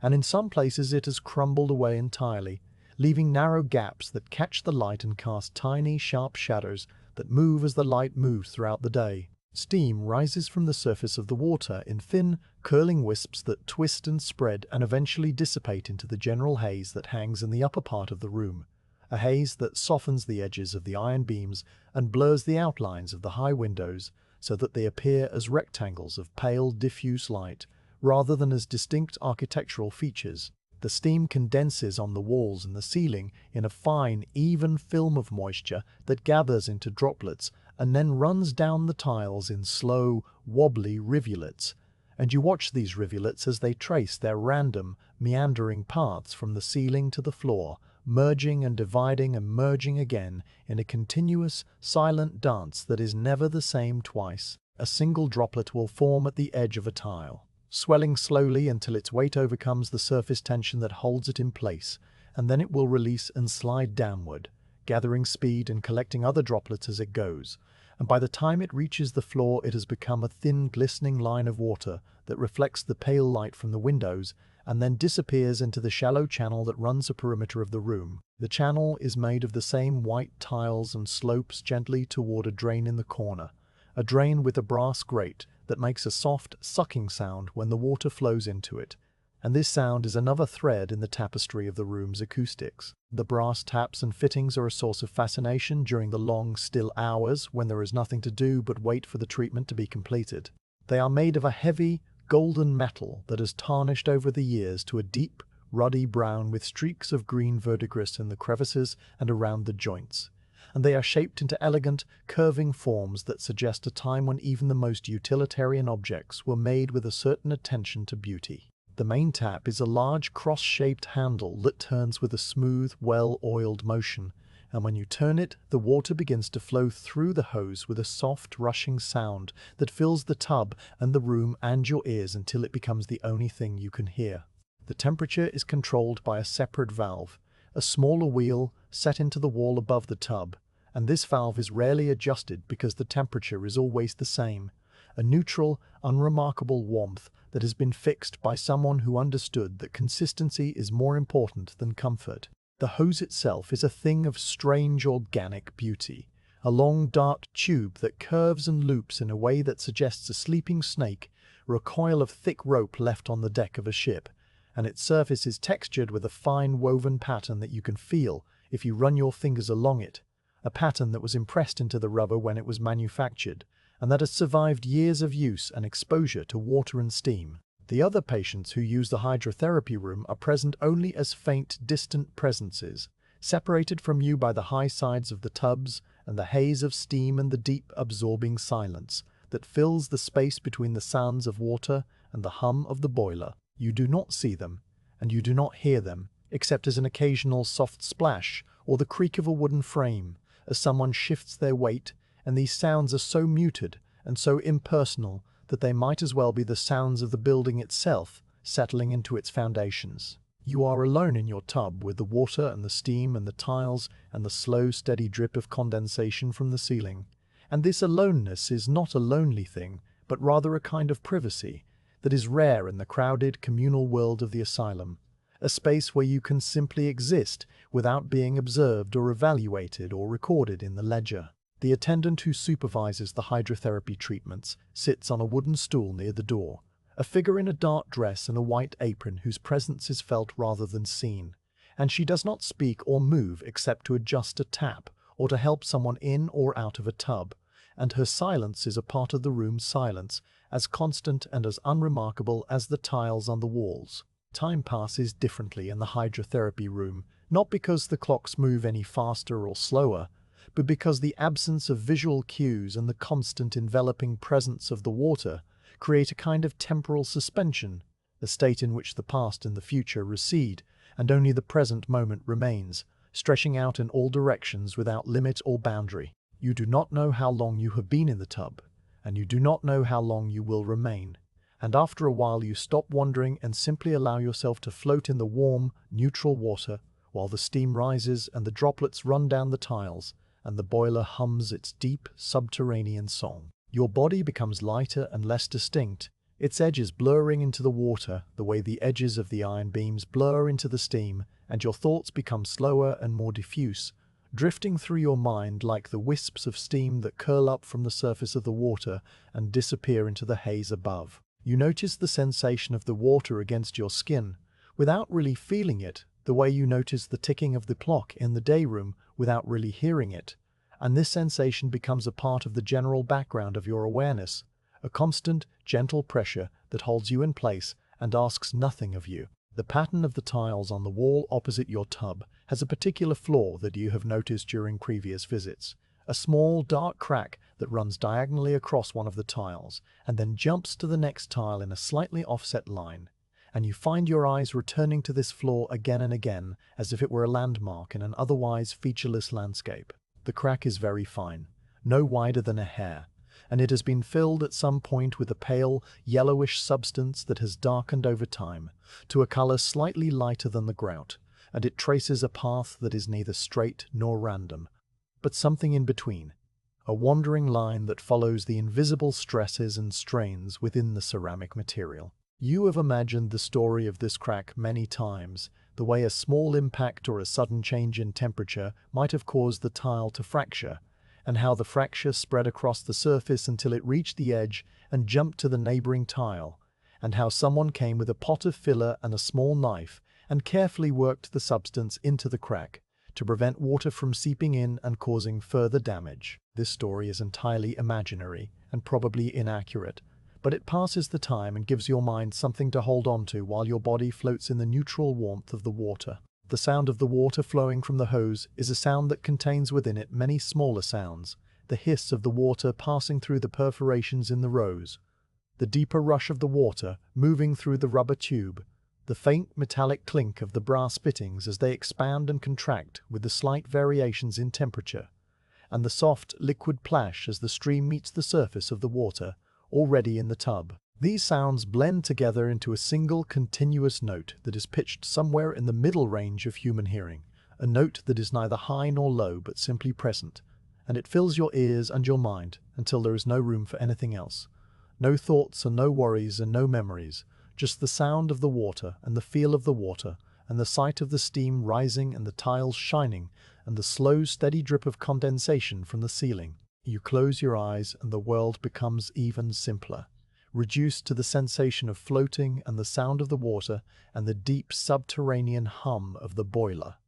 And you drift in this simplified world for a period of time that cannot be measured because there is nothing to measure it against. When the treatment is over, The attendant turns the tap, and the flow of water stops, and the sudden silence is almost shocking in its completeness, a void where the sound of the water used to be. The silence lasts for only a moment before it is filled by the other sounds of the room. The drip of the condensation and the gurgle of the drains and the distant hum of the boiler and the soft, wet sound of your own body moving as you sit up and prepare to leave the tub. The water runs off your skin in thin, glistening sheets, and the air of the room feels cool against your wet shoulders and arms, a coolness that is not unpleasant, but simply different from the neutral warmth of the water. You step out onto the white, hexagonal tiles, and your wet feet make a soft, slapping sound that echoes slightly in the high-ceiling space, and you reach for the coarse linen towel that hangs from a hook on the wall,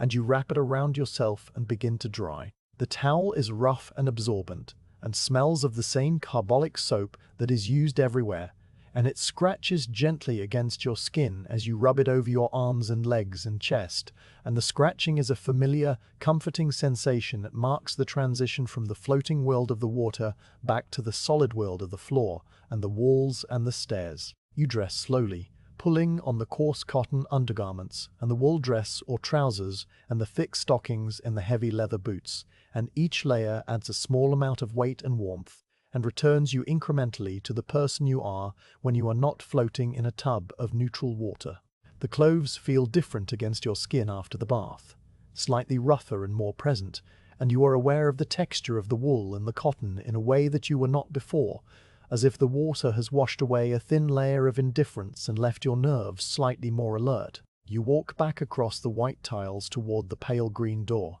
and your boots make the same sharp, echoing clicks that they made when you entered, and the sound bounces off the walls and the ceiling and follows you out into the stone corridor and up the narrow flight of steps toward the main floor. The smell of the hydrotherapy room lingers on your skin and in your hair, a clean, mineral scent mixed with the faint, sulphurous odor of the rubber hose and the steam, and you carry this smell with you as you walk back to the day room and settle into your chair by the window and pull the grey wool blanket over your knees. The sounds of the hydrotherapy room, the drip and the gurgle and the deep hum of the boiler fade slowly from your memory, replaced by the ticking of the clock and the clicking of the knitting needles and the soft rustle of the fire in the grate.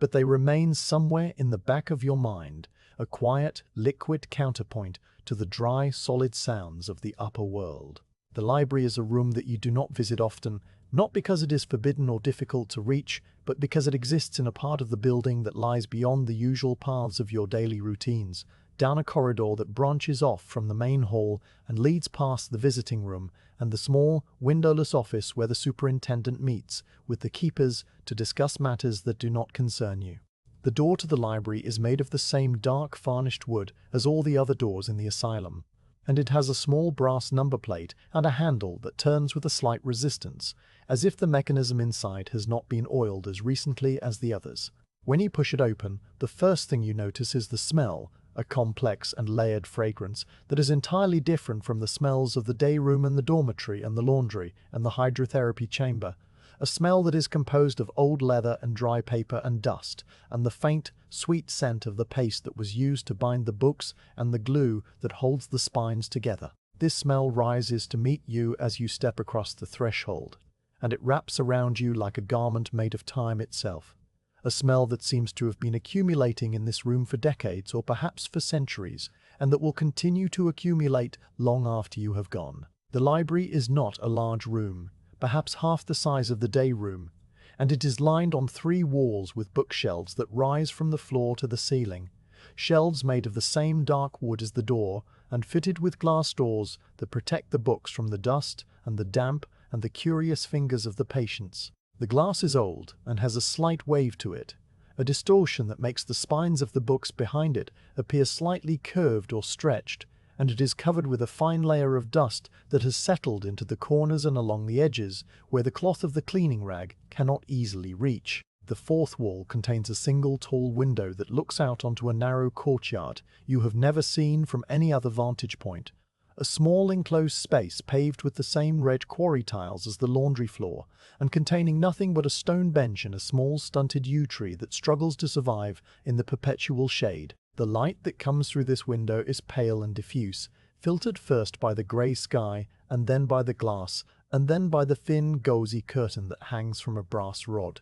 and it falls across the room in a soft, even glow that illuminates the dust motes floating in the still air without casting any distinct shadows. In the centre of the room, there is a long oak table, a substantial piece of furniture that seems to have grown up out of the floorboards like a tree growing up out of the earth, and it is surrounded by 6 wooden chairs with high, straight backs and seats upholstered in the same dark brown horsehair fabric as the chairs in the day room. The surface of the table is pale and smooth and has been polished by the friction of many elbows and many books being slid across it, and it bears the faint, ghostly rings of countless cups of tea that were set down without a saucer and left their marks before someone could wipe them away. At one end of the table, there is a small brass lamp with a green glass shade, and this lamp is lit on the days when the sky is particularly dark or when the winter afternoons close in early, and its light casts a warm golden circle on the wood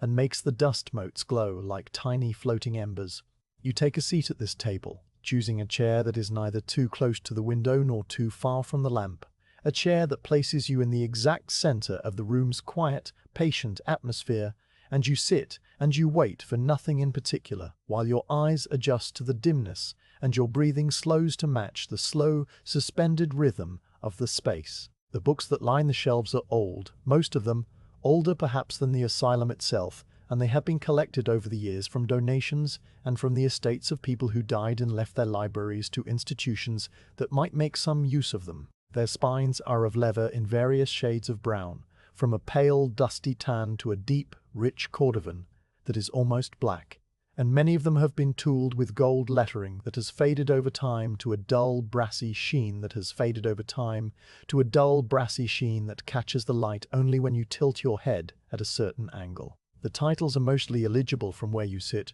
too far away and too obscured by the wavy glass and the dust,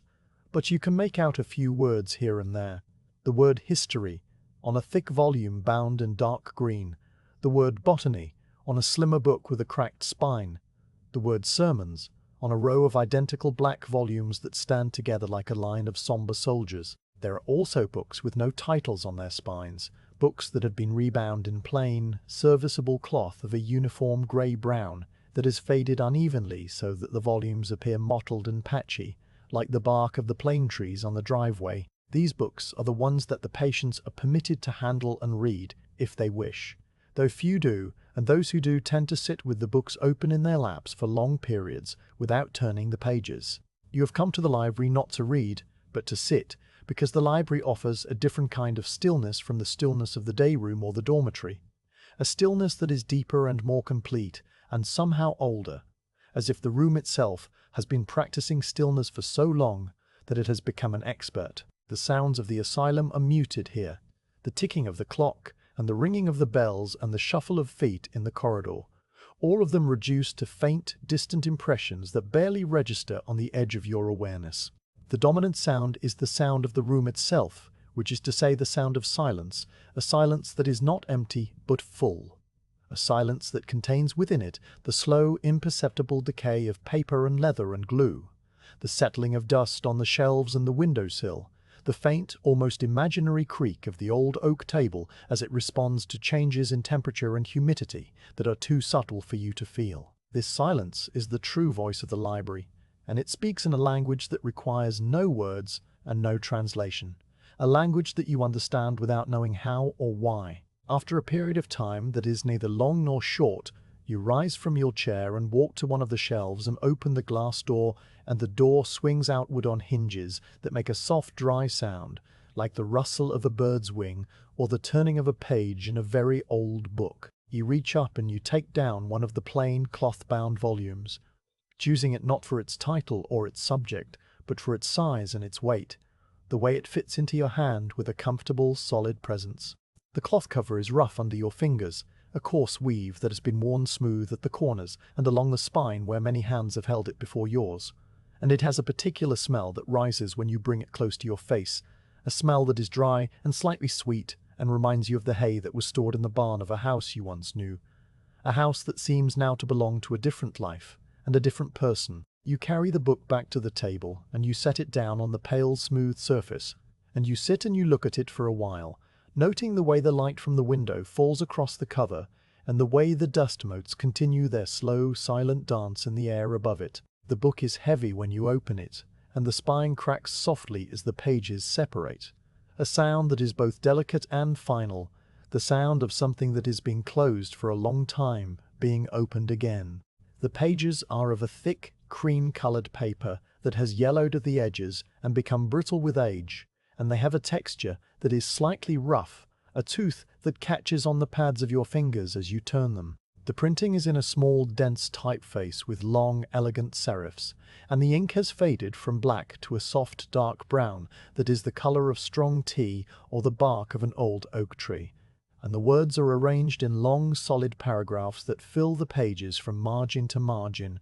with very little white space. You do not read the words. Not really, because reading would require an effort of attention and focus that you are not inclined to make, but you let your eyes move across the lines of type in a slow, drifting way, following the shapes of the letters without attaching any meaning to them. The sentences flow past you, like water flowing past a stone in a stream, and you are aware of their presence without being affected by it, the way you are aware of the ticking of the clock in a day room without really hearing it. The act of turning the pages becomes a rhythm of its own, a slow, regular motion that you perform without thinking about it, the way you walk around the airing court or fold the sheets in the laundry. You lift the corner of a page with your thumb and forefinger, feeling the slight resistance of the paper and the tiny, almost imperceptible roughness of its edge, and you carry it across to the other side of the book and let it fall into place, and the page makes a soft, whispering sound as it settles against the pages beneath it. This sound is the only sound in the room besides the sound of your own breathing and the faint, distant murmur of the asylum going about its business, somewhere far away, and it is a sound that is so quiet and so gentle that it seems to belong more to the world of sleep than to the world of waking. You turn another page, and then another, and the whispering continues, a soft, rhythmic susurrus that fills the silence without disturbing it, the way the sound of rain fills a night without breaking its peace. The pages have a particular smell that grows stronger as you turn them, a smell that is different from the smell of the leather bindings and the dusty shelves, a smell that is sharper and more immediate, the smell of old paper and dried ink, and the faint, ghostly residue of the hands that have touched these pages before you, hands that belong to people who are now gone. People who sat at this same table and turned these same pages and listened to this same whispering sound. You do not know what the book is about, and you do not care, because the content of the book is not the reason you are here. The book is simply a prop, a focus for your hands and your eyes, something to do while you sit in the deep, absorbing quiet of the library and let the time pass over you like water over a stone. The words on the pages could be a novel or a history or a collection of sermons or a treatise on the cultivation of turnips. It makes no difference to you because you are not reading them and you will never read them. You are simply turning the pages, one after another, in a slow, steady rhythm that matches the slow, steady rhythm of your breathing and the slow, steady rhythm of the dust motes dancing in the pale light from the window. The page you are turning now has a small brown spot near the outer edge, a spot that might be a stain from a drop of tea or a flake of tobacco or simply the natural foxing that appears on old paper as it ages,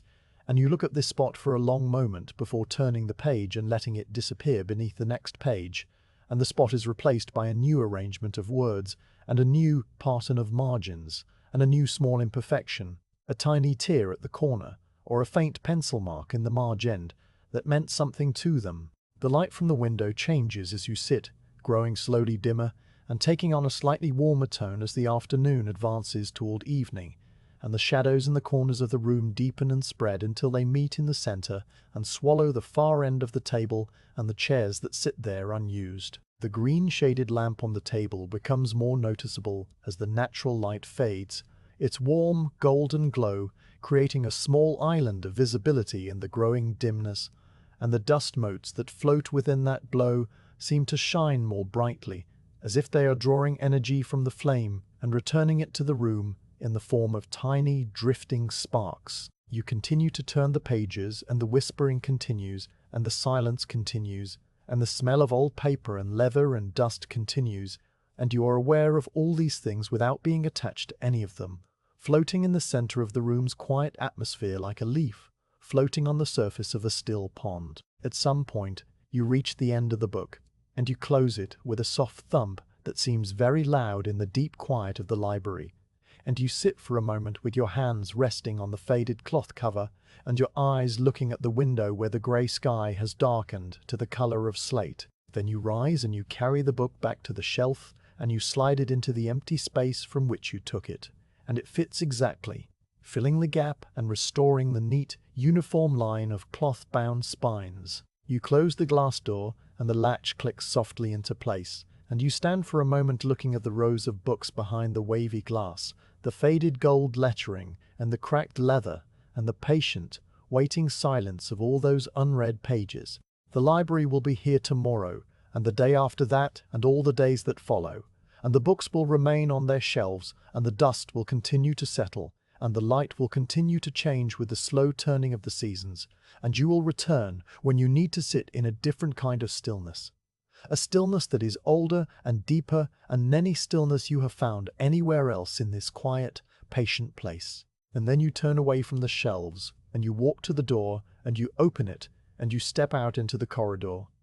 And the sounds of the asylum return to you, the ticking of the clock and the shuffle of feet and the distant ringing of a bell. And you carry the smell of the library with you on your clothes and your hands and in your hair, a dry, sweet smell that will linger into the evening and follow you into sleep. The window on the second-floor landing is not a window that anyone else seems to notice, tucked away in a shallow alcove where the corridor widens briefly before narrowing again toward the door to the east wing. And it has become your window by virtue of the simple fact that you are the only one who stands there for any length of time. The alcove is perhaps 3 feet deep and 5 feet wide, just large enough to accommodate a single person and the small wooden stool that someone placed there long ago and that no one has ever bothered to remove. And the stool has a woven rush seat that has sagged over the years into a shallow depression that exactly fits the shape of a person sitting quietly and looking out. The window itself is tall and narrow and divided into 6 panes by wooden muntins,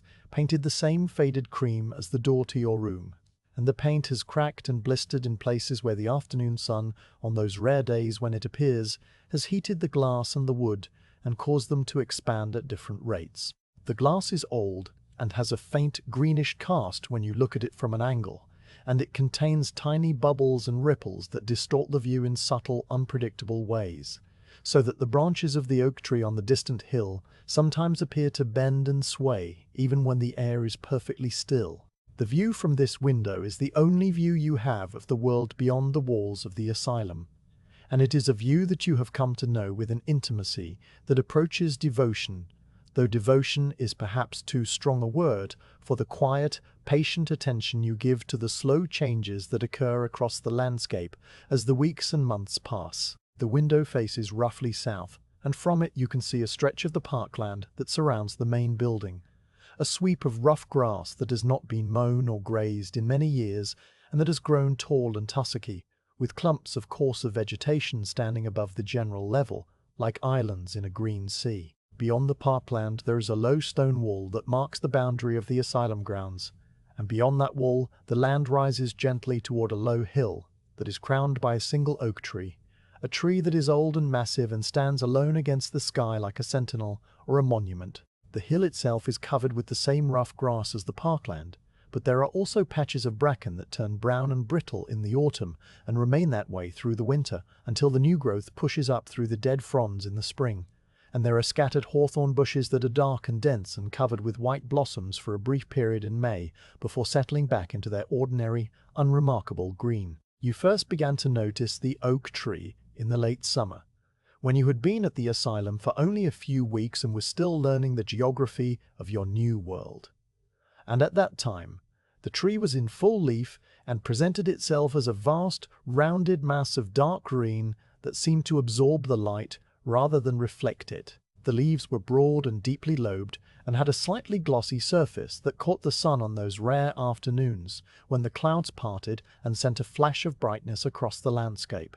and the overall shape of the tree was so symmetrical and so perfect that it might have been drawn by a child who'd been taught that trees should look a certain way. You stood at the window and you looked at the tree, and you noticed the way the wind moved through its branches in waves that began at the top and traveled downward in a slow, undulating motion. And you noticed the way the shadows of the clouds passed over the hill and the tree and the parkland in a continuous, silent procession that was like a second, darker weather system moving beneath the first. The tree was full of birds in those late summer days, though you could not see them from this distance, only the occasional dark speck rising from the canopy and circling briefly before disappearing back into the leaves. And their songs did not carry across the distance, so that the tree remained silent and self-contained, a world unto itself. The first change you noticed was in the quality of the light, a change that began so gradually that you could not say exactly when it started, but which became unmistakable over the course of several weeks. The pale, washed-out grey of the summer sky began to take on a slightly warmer tone in the afternoons, a faint golden cast that appeared for perhaps an hour before fading back into grey, and this golden light fell differently on the oak tree and the hill and the grass, picking out details that had been invisible before, the texture of the bark on the larger branches and the individual shapes of the leaves near the top of the canopy. The days grew shorter in increments that were too small to measure, but which accumulated into a noticeable change, so that the time when you came to the window after the evening meal was no longer filled with light, but with a soft, deepening twilight that turned the tree into a dark silhouette against a sky that was the color of old pewter. You stood at the window and you watched this happen, night after night, and you felt the year turning beneath you like a great, slow wheel whose motion was imperceptible in the moment, but undeniable in retrospect. The leaves began to change in the early autumn, not all at once, but one leaf at a time, or perhaps one branch at a time, and the first sign was a subtle fading of the dark green into a lighter, yellower shade that was almost imperceptible unless you looked very carefully and compared what you saw today with what you remembered from yesterday. You had learned to look very carefully because there was nothing else to do, and because the slow transformation of the oak tree had become the central event of your days, a quiet drama that unfolded at a pace that was perfectly suited to the pace of life in the asylum. A single leaf near the top of the canopy turned from green to a pale translucent yellow, and you watched this leaf for many days as it clung to its twig and gradually lost its color until it was almost white, a pale ghost of a leaf that seemed to glow faintly in the dim afternoon light. Then one day the leaf was gone, and you did not see it fall because the moment of falling was too quick and too small to catch from this distance. And you were left with only the memory of its presence and the knowledge that it had joined the others on the ground beneath the tree, where you could not see it. The process accelerated as the weeks passed, and soon there were patches of yellow and brown appearing all over the canopy, spreading from the top downward and from the outer edges inward, in a pattern that seemed to follow some invisible logic of its own. The leaves did not all change at the same rate or to the same color, and you learned to distinguish the subtle variations, the pale, buttery yellow of the leaves that caught the most sun, and the deeper tawny gold of those that grew in the shade, the brown of the leaves that had been damaged by insects or by the wind, and the rich russet red of a few exceptional leaves that stood out against the general yellow like small flames caught in the branches. The tree became a tapestry of fading colors, a slow, silent display that asked for no audience and received none except for you, standing at your window on the second-floor landing with your hands resting on the cool painted sill and your eyes fixed on the distant hill. The acorns began to fall as the leaves turned, and though you could not see the acorns themselves, you could see the evidence of their falling in the behavior of the crows and the rooks that gathered on the hill in increasing numbers as the autumn advanced. The birds would appear in the morning, a scattered flock of dark shapes that moved across the grass with a purposeful hopping gait, their heads tilted to one side as they searched the ground for the fallen nuts, and you watched them for hours as they went about their slow, methodical business. The sound of their calls did not reach you across the distance, but you could imagine it easily enough, the harsh, declarative call that you heard every day from the airing court, and that had become as familiar as the ticking of the clock and the ringing of the bells. The birds were the only visible life on the hill besides the oak tree itself, and the slow, patient growth of the grass and the bracken, and their presence was a small comfort, a reminder that the worlds beyond the walls continued to exist and to follow its ancient, unchangeable patterns. The wind came more often as the autumn deepened, and you could see its effects on the tree long before you felt any change in the air inside the alcove. The branches would begin to sway, a slow, heavy motion that started in the upper reaches of the canopy and traveled downward in waves, and the few remaining leaves would flutter and tremble and then release their grip on the twigs and spiral away into the grey sky, becoming dark specks that tumbled and danced on the currents of air until they disappeared from view. The sound of the wind did not reach you either, but you could imagine that too. The low, rushing moan that you sometimes heard in the chimneys of the asylum, and the dry rustle of the remaining leaves rubbing against one another in a continuous, papery whisper. After a particularly windy night, you would come to the window in the morning and find that the tree had changed again, that a large branch that had been covered with leaves the day before was now bare and black against the sky, and that the ground beneath the tree was invisible beneath a thickening carpet of yellow and brown that you could not see, but which you knew was there. The first frost came without warning, or perhaps with warnings that you did not know how to read. A gradual drop in the temperature of the air that you noticed only as a faint coolness on your cheeks when you stood at the window in the early morning. You looked out one day and saw that the grass on the hill had turned white, a pale, even coating of crystalline frost that sparkled faintly in the thin light of dawn, and then faded as the morning advanced and the temperature rose just enough to melt the crystals back into water. The oak tree stood bare now, its last leaves having fallen during a windy night that you slept through without waking, and its branches traced a dark, intricate pattern against the pale grey sky. A pattern that you had seen before in the branches of the sycamore over the airing court, but which was somehow different here. Larger and more complex and more ancient, the bark of the tree was visible now for the first time in months. A dark, deeply furrowed surface that caught the frost and held it in the crevices so that the tree appeared to be outlined in white. A delicate tracery of ice that followed every branch and every twig and every small gnarled protuberance on the ancient wood. The winter settled in slowly, not with a dramatic storm or a sudden drop in temperature, but with a gradual, patient accumulation of small changes that added up to a new season without you ever noticing the transition. The grey sky became a shade darker and a shade heavier, pressing down on the hill and the tree and the parkland with a weight that was almost palpable, and the light became thinner and more diffuse, so that the shadows disappeared and the world took on a flat, two-dimensional quality, like a painting that had been left too long in the sun. The grass on the hill faded from the tired green of late autumn to a pale, washed-out brown that was the colour of old straw, and the bracken collapsed into tangled reddish masses that lay flat against the ground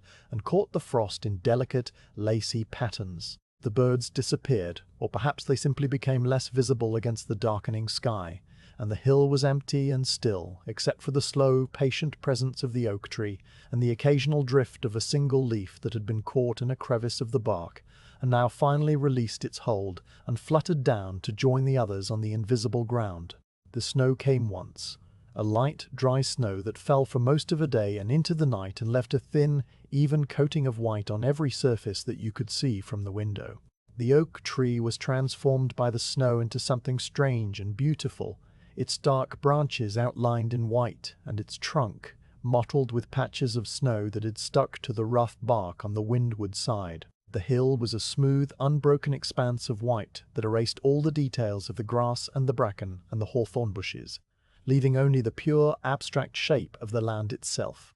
A gentle curve that rose toward the tree and then fell away on the other side into a valley you could not see. The snow muffled everything, and though you could not hear the difference from inside the alcove, you could feel it, a sense that the world had been wrapped in a layer of cotton wool, and that all the sharp edges and hard surfaces had been softened into something gentler and more forgiving. The snow lasted for 3 days, melting slowly from the edges of the hill and from the south-facing side of the tree trunk, and then it was gone, and the brown grass and the dark bark and the reddish bracken returned, looking somehow more vivid and more present after their brief absence. You continued to stand at the window throughout the winter, and the view became so familiar that you could have described it in perfect detail with your eyes closed. The exact angle of the largest branch, and the particular curve of the hill, and the way the stone wall at the boundary of the grounds intersected with the line of the horizon. The days were short now, and the light that came through the window was thin and pale, and lasted for only a few hours before fading into the long grey twilight of the winter afternoon, and you learned to come to the alcove earlier in the day, so that you could watch the brief period of full light and then the slow, graceful descent into darkness. The oak tree stood against the sky like a drawing done in charcoal, a complex network of dark lines that divided the pale grey into 1,000 small, irregular shapes, and you traced these shapes with your eyes and memorized their positions and the way they changed as the angle of the light changed. And this occupation filled the hours as effectively as any book or any conversation or any activity you had ever known. The first sign of spring was so subtle that you almost missed it, a faint, almost imperceptible softening of the light that occurred over the course of several weeks, and that you noticed only because you had been watching the same view for so long that any change, no matter how small, stood out against the background of your memories. The grey of the sky became a shade lighter, and the light that fell on the hill and the tree took on a slightly warmer tone, a pale gold that appeared for a few minutes each afternoon, and then faded back into grey. The oak tree remained bare, its branches still tracing the same dark pattern against the sky, but there was something different about the way the light caught the tips of the smallest twigs, a faint, reddish glow that you remembered from the previous spring, and that you recognized as the first stirring of new growth beneath the bark. The buds appeared slowly, small brownish bumps at the ends of the twigs that swelled almost imperceptibly over the course of many days, and then began to split open, revealing the pale, tender green of the new leaves curled tightly inside. You watched this process with a patience that had become second nature to you, a patience that asked for nothing and expected nothing, and simply observed what was there to be observed, and the slow unfurling of the oak leaves became the new center of your days, replacing the slow falling of the autumn leaves and the slow accumulation of the winter frost. The hill turned green again in a matter of weeks, a pale, brilliant green that seemed to glow with its own inner light, and that made the old brown grass of the previous year disappear beneath the new growth. The hawthorn bushes put out their leaves and then their blossoms, a scattering of white that appeared on the dark branches like a dusting of late snow, and the bracken sent up tight curled fronds that looked like the heads of fiddles, and that slowly unfurled into broad triangular leaves of a deep, vibrant green. The birds returned, appearing first as distant specks against the grey sky, and then as familiar shapes moving across the grass and perching in the branches of the oak tree. And though you still could not hear their songs, you could see the way they moved, and the way they interacted with one another, and this was enough. The oak tree leafed out slowly, the new leaves emerging pale and translucent, and gradually darkening over the following weeks to the deep glossy green that you remembered from the previous summer, and the canopy filled in until the dark pattern of the branches was hidden once again beneath the mass of foliage, and the tree became a single, solid shape against the sky, a shape that was exactly the same as it had been the year before, and yet subtly different in ways that you could not name. You stood at the window on the second-floor landing, and you watched the season turn, and you knew that you would continue to stand there and continue to watch as the summer came, and then the autumn, and then the winter, and then the winter, and then the spring again. A slow, endless cycle that had no beginning and no end, and that asked nothing of you except your attention. The oak tree on the distant hill would lose its leaves and grow them back, and the grass would fade and green and fade again, and the birds would come and go, and the light would change from grey to gold to grey, and you would be there at the window, a quiet, patient observer whose presence disturbed nothing and changed nothing and was simply a part of the landscape, like the stone wall and the hawthorn bushes and the slow patient turning of the earth beneath the sky. The final bell of the evening is different from all the other bells that mark the hours of the day, and you have come to recognize its particular tone even before you are fully aware that you are listening for it.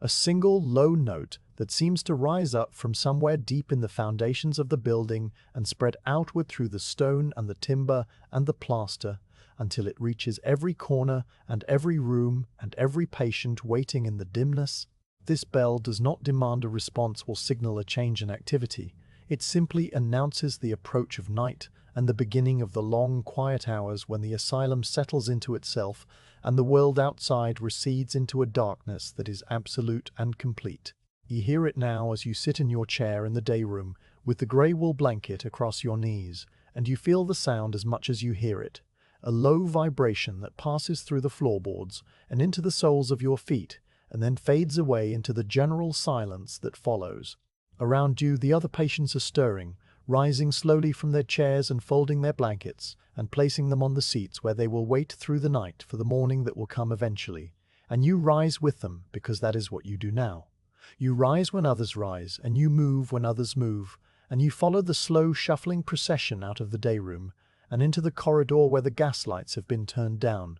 to a soft yellow glow that casts long wavering shadows on the faded sage walls. The walk to the dormitory is a walk you have made so many times that your feet know the way without any guidance from your eyes or your mind, and you move through the familiar spaces with a sense of ease that is almost like floating, the worn cocoa matting soft under your boots, and the hexagonal tiles cool and smooth where the matting ends. The corridor stretches ahead of you in a long, dim perspective that narrows toward the staircase, and the shadows of the other patients move along the walls beside you, like companions made of smoke, silent and insubstantial, and yet somehow comforting in their presence. The smell of the building at night is slightly different from its daytime smell. The coal smoke fainter now that the fires have been banked and the boilers damped down, and the floor wax and the carbolic soap more prominent in the still, cool air. And underneath it all, the faint, dry scent of old timber and plaster that is the smell of the house itself,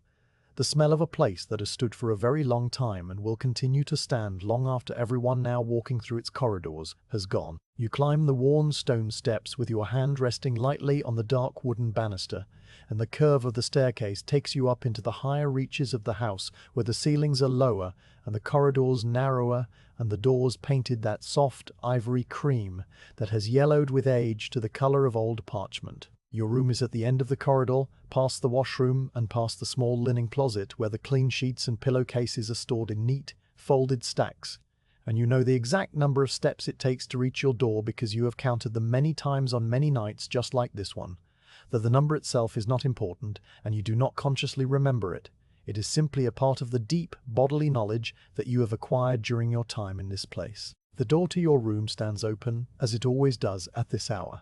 and the interior is dark except for the faint grey light that comes through the tall, narrow window and falls across the iron bed frame and the white counterpane in a pale rectangle that seems to glow with its own soft luminescence. You step inside and you close the door behind you, and the sound of the latch clicking into place is a small, final sound that marks the boundary between the communal world of the corridor and the private world of your room, a world that contains only you and the bed and the wardrobe, and the washstand and the window, and the slow, patient darkness that fills the corners and waits for you to join it. The routine of preparing for bed is a routine that you have performed so many times that your hands complete it without any conscious direction from your mind,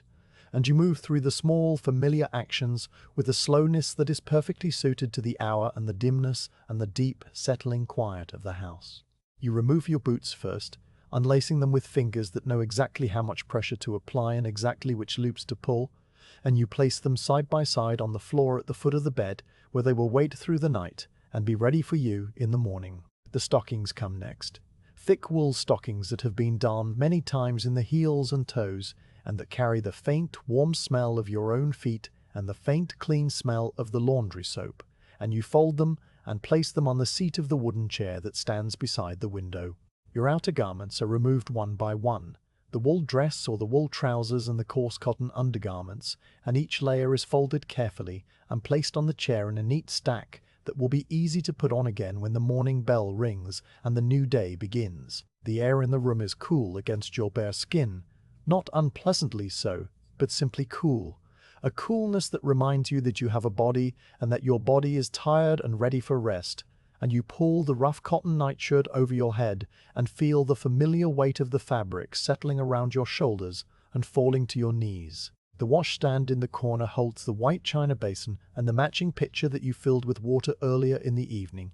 and you pour a small amount of the water into the basin and splash it on your face and your hands, and the water is cool and clean and leaves your skin feeling slightly tight and refreshed. You dry yourself with the square of coarse linen that hangs from a hook beside the washstand, and the fabric is rough against your face and smells of the same carbolic soap that you have smelled 1,000 times before, and you hang it back on its hook, and you stand for a moment in the center of the room with your hands at your sides, and your eyes adjusting to the dimness. The grey light from the window is just bright enough to see the outlines of the furniture and the pale shape of the pillow on the bed, and you move toward the bed with a slow, deliberate step, and you pull back the covers, and you slide between the cool, smooth sheets, and you let the weight of the grey wool blanket settle over you, like a second, heavier skin. The pillow cradles your head with a firm, even support, and the mattress beneath you is just soft enough to conform to the shape of your body without swallowing you entirely, and you lie on your back with your hands resting on your chest, and your eyes open to the darkness, and you wait. The house begins to settle as soon as the last patient has closed their door, and the last footsteps have faded from the corridor, and the sounds of this settling are sounds that you have come to know as intimately as you know the sound of your own heartbeat.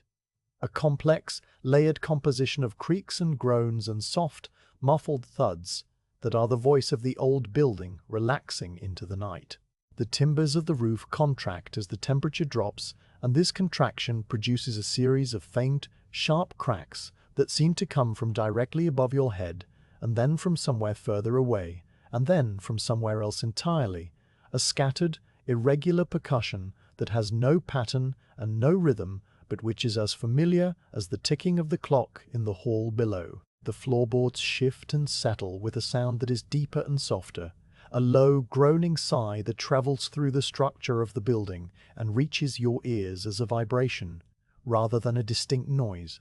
and you feel it in your chest and in the bed frame beneath you. A slow, subterranean movement that is the house breathing out after the long day. The iron bed frame itself makes occasional small sounds, a faint ping when a joint expands or contracts, a soft creak when you shift your weight and the springs adjust to the new distribution, and these sounds are so quiet and so close that they seem to come from inside your own body rather than from the world outside. Somewhere in the distance, far down the corridor and perhaps on the floor below, you can hear the faint, muffled sound of the night attendant beginning the first round of the evening, and you recognize the familiar signature of the approach long before the light becomes visible through the small window in your door. The soft scuff of a leather boot on the worn cocoa matting, the gentle jingle of the brass keys suspended from the leather belt, the faint rustle of stiff wool fabric as an arm swings or a shoulder shifts, all of these sounds blend together into a single recognizable presence that moves through the sleeping house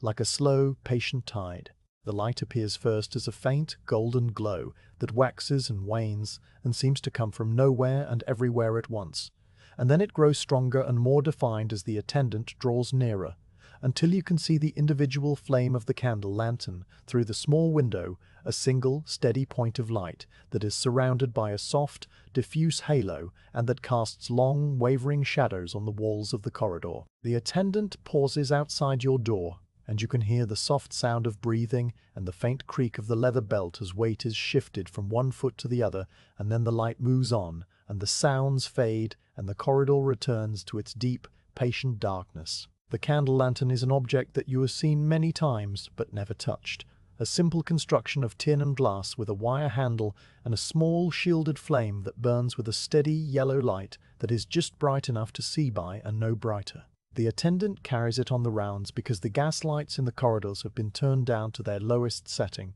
barely more than a faint blue glow at the base of each fixture, and the candle provides enough illumination to check the doors and the windows and the faces of the sleeping patients without disturbing the deep, necessary darkness of the night. You have watched the light of this candle pass your door many times, and you have come to find a particular comfort in its regular, predictable appearance, a comfort that is similar to the comfort you find in the ticking of the clock and the ringing of the bells and the weight of the grey wool blanket. The light comes at the same times every night, once in the early evening, and once in the middle of the night, and once just before dawn, and each appearance is exactly the same as the one before it and the one after it. A small, steady flame that moves through the darkness with a slow, unhurried purpose, and then disappears, leaving behind only the memory of its warmth and the knowledge that someone is awake and watching. After the attendant has passed, the house settles into a deeper silence, a silence that seems to have layers and depths and hidden currents that move beneath the surface of the audible world. The creaks and groans of the contracting timbers become less frequent as the temperature stabilizes, and the distant sounds of the other patients turning in their beds or coughing softly in their sleep become fewer and further between. And eventually, the only sound is the sound of your own breathing and the faint, almost imaginary hum of the house itself. A hum that is not really a sound but rather a presence, a sense that the building is alive and aware and holding you gently in its dark, patient embrace. You listen to your breathing, and you notice the way the air moves in through your nose and down into your chest and then back out again. A slow, regular rhythm that has no beginning and no end. And you let your attention rest on this rhythm because it is the only thing that is still happening, the only thing that requires no effort and no thought and no awareness of anything beyond the simple fact of its continuation. The owl in the woods beyond the wall calls once and then is silent, and the sound of its call reaches you as a faint, muffled note that seems to come from very far away and from a very long time ago.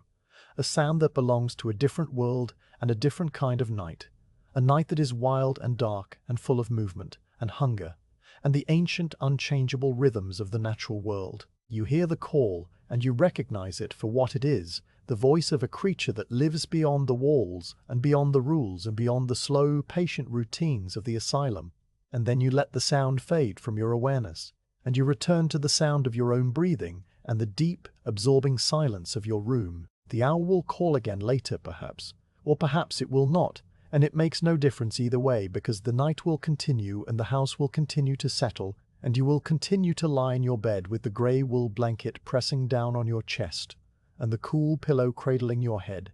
And eventually sleep will come and claim you as it claims everyone in this quiet, patient place. The last ember in the grate of the day-room fireplace has long since faded to ash, and you cannot see it from your room, but you can imagine it, a small grey mound of fine powder that was once a lump of black coal and is now nothing but a memory of heat and light. The fires and the other grates throughout the building have also died, and the warmth of the day has slowly leached away into the cold stone of the walls and the cold air of the night, and the temperature in your room has dropped by a degree or perhaps two since you first climbed into bed. You feel this coolness as a faint chill on your cheeks and the tip of your nose, the only parts of you that are exposed to the air, and you shift slightly and pull the grey wool blanket up higher so that it covers your chin and your ears, and the added warmth is immediate and comforting. A small adjustment that makes the difference between awareness and the first soft edges of sleep. The blanket is heavy and rough and smells faintly of the laundry soap and the steam of the copper vats and the clean, dry scent of the outdoor air that clings to all the fabrics in this place.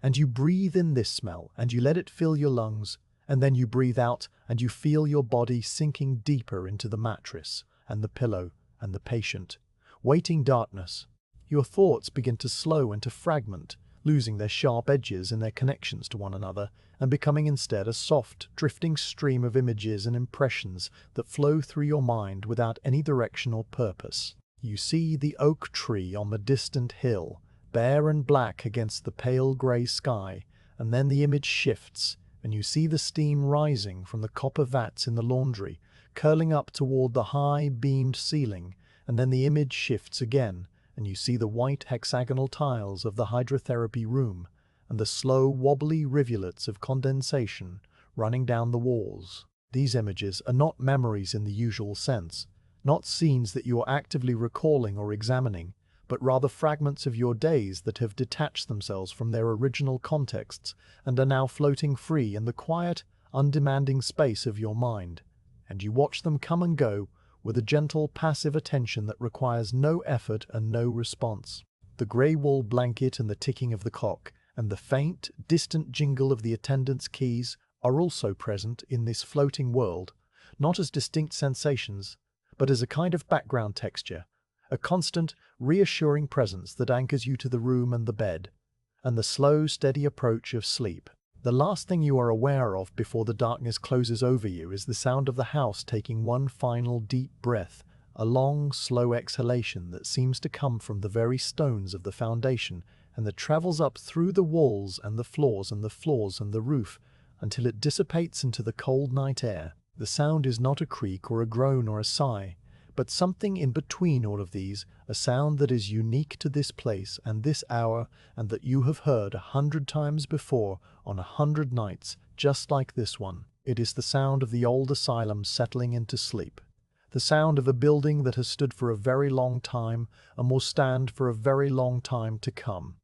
A building that holds within its walls all the quiet, patient lives that have passed through its corridors, and all the quiet, patient nights that have passed through its corridors, and all the quiet, patient nights that have come before this one, and all the quiet, patient nights that will come after. You hear this sound, and you understand it without knowing how or why, and then you let it go, and you let yourself go with it, sinking down into the warmth of the blanket, and the softness of the pillow, and the deep, absorbing darkness that waits beneath the surface of your thoughts. The night continues around you, and the house continues to breathe, and the candle continues to pass your door at its appointed hours, and you lie still and quiet in the center of all of this, a small, peaceful presence in a vast, peaceful darkness, and you sleep.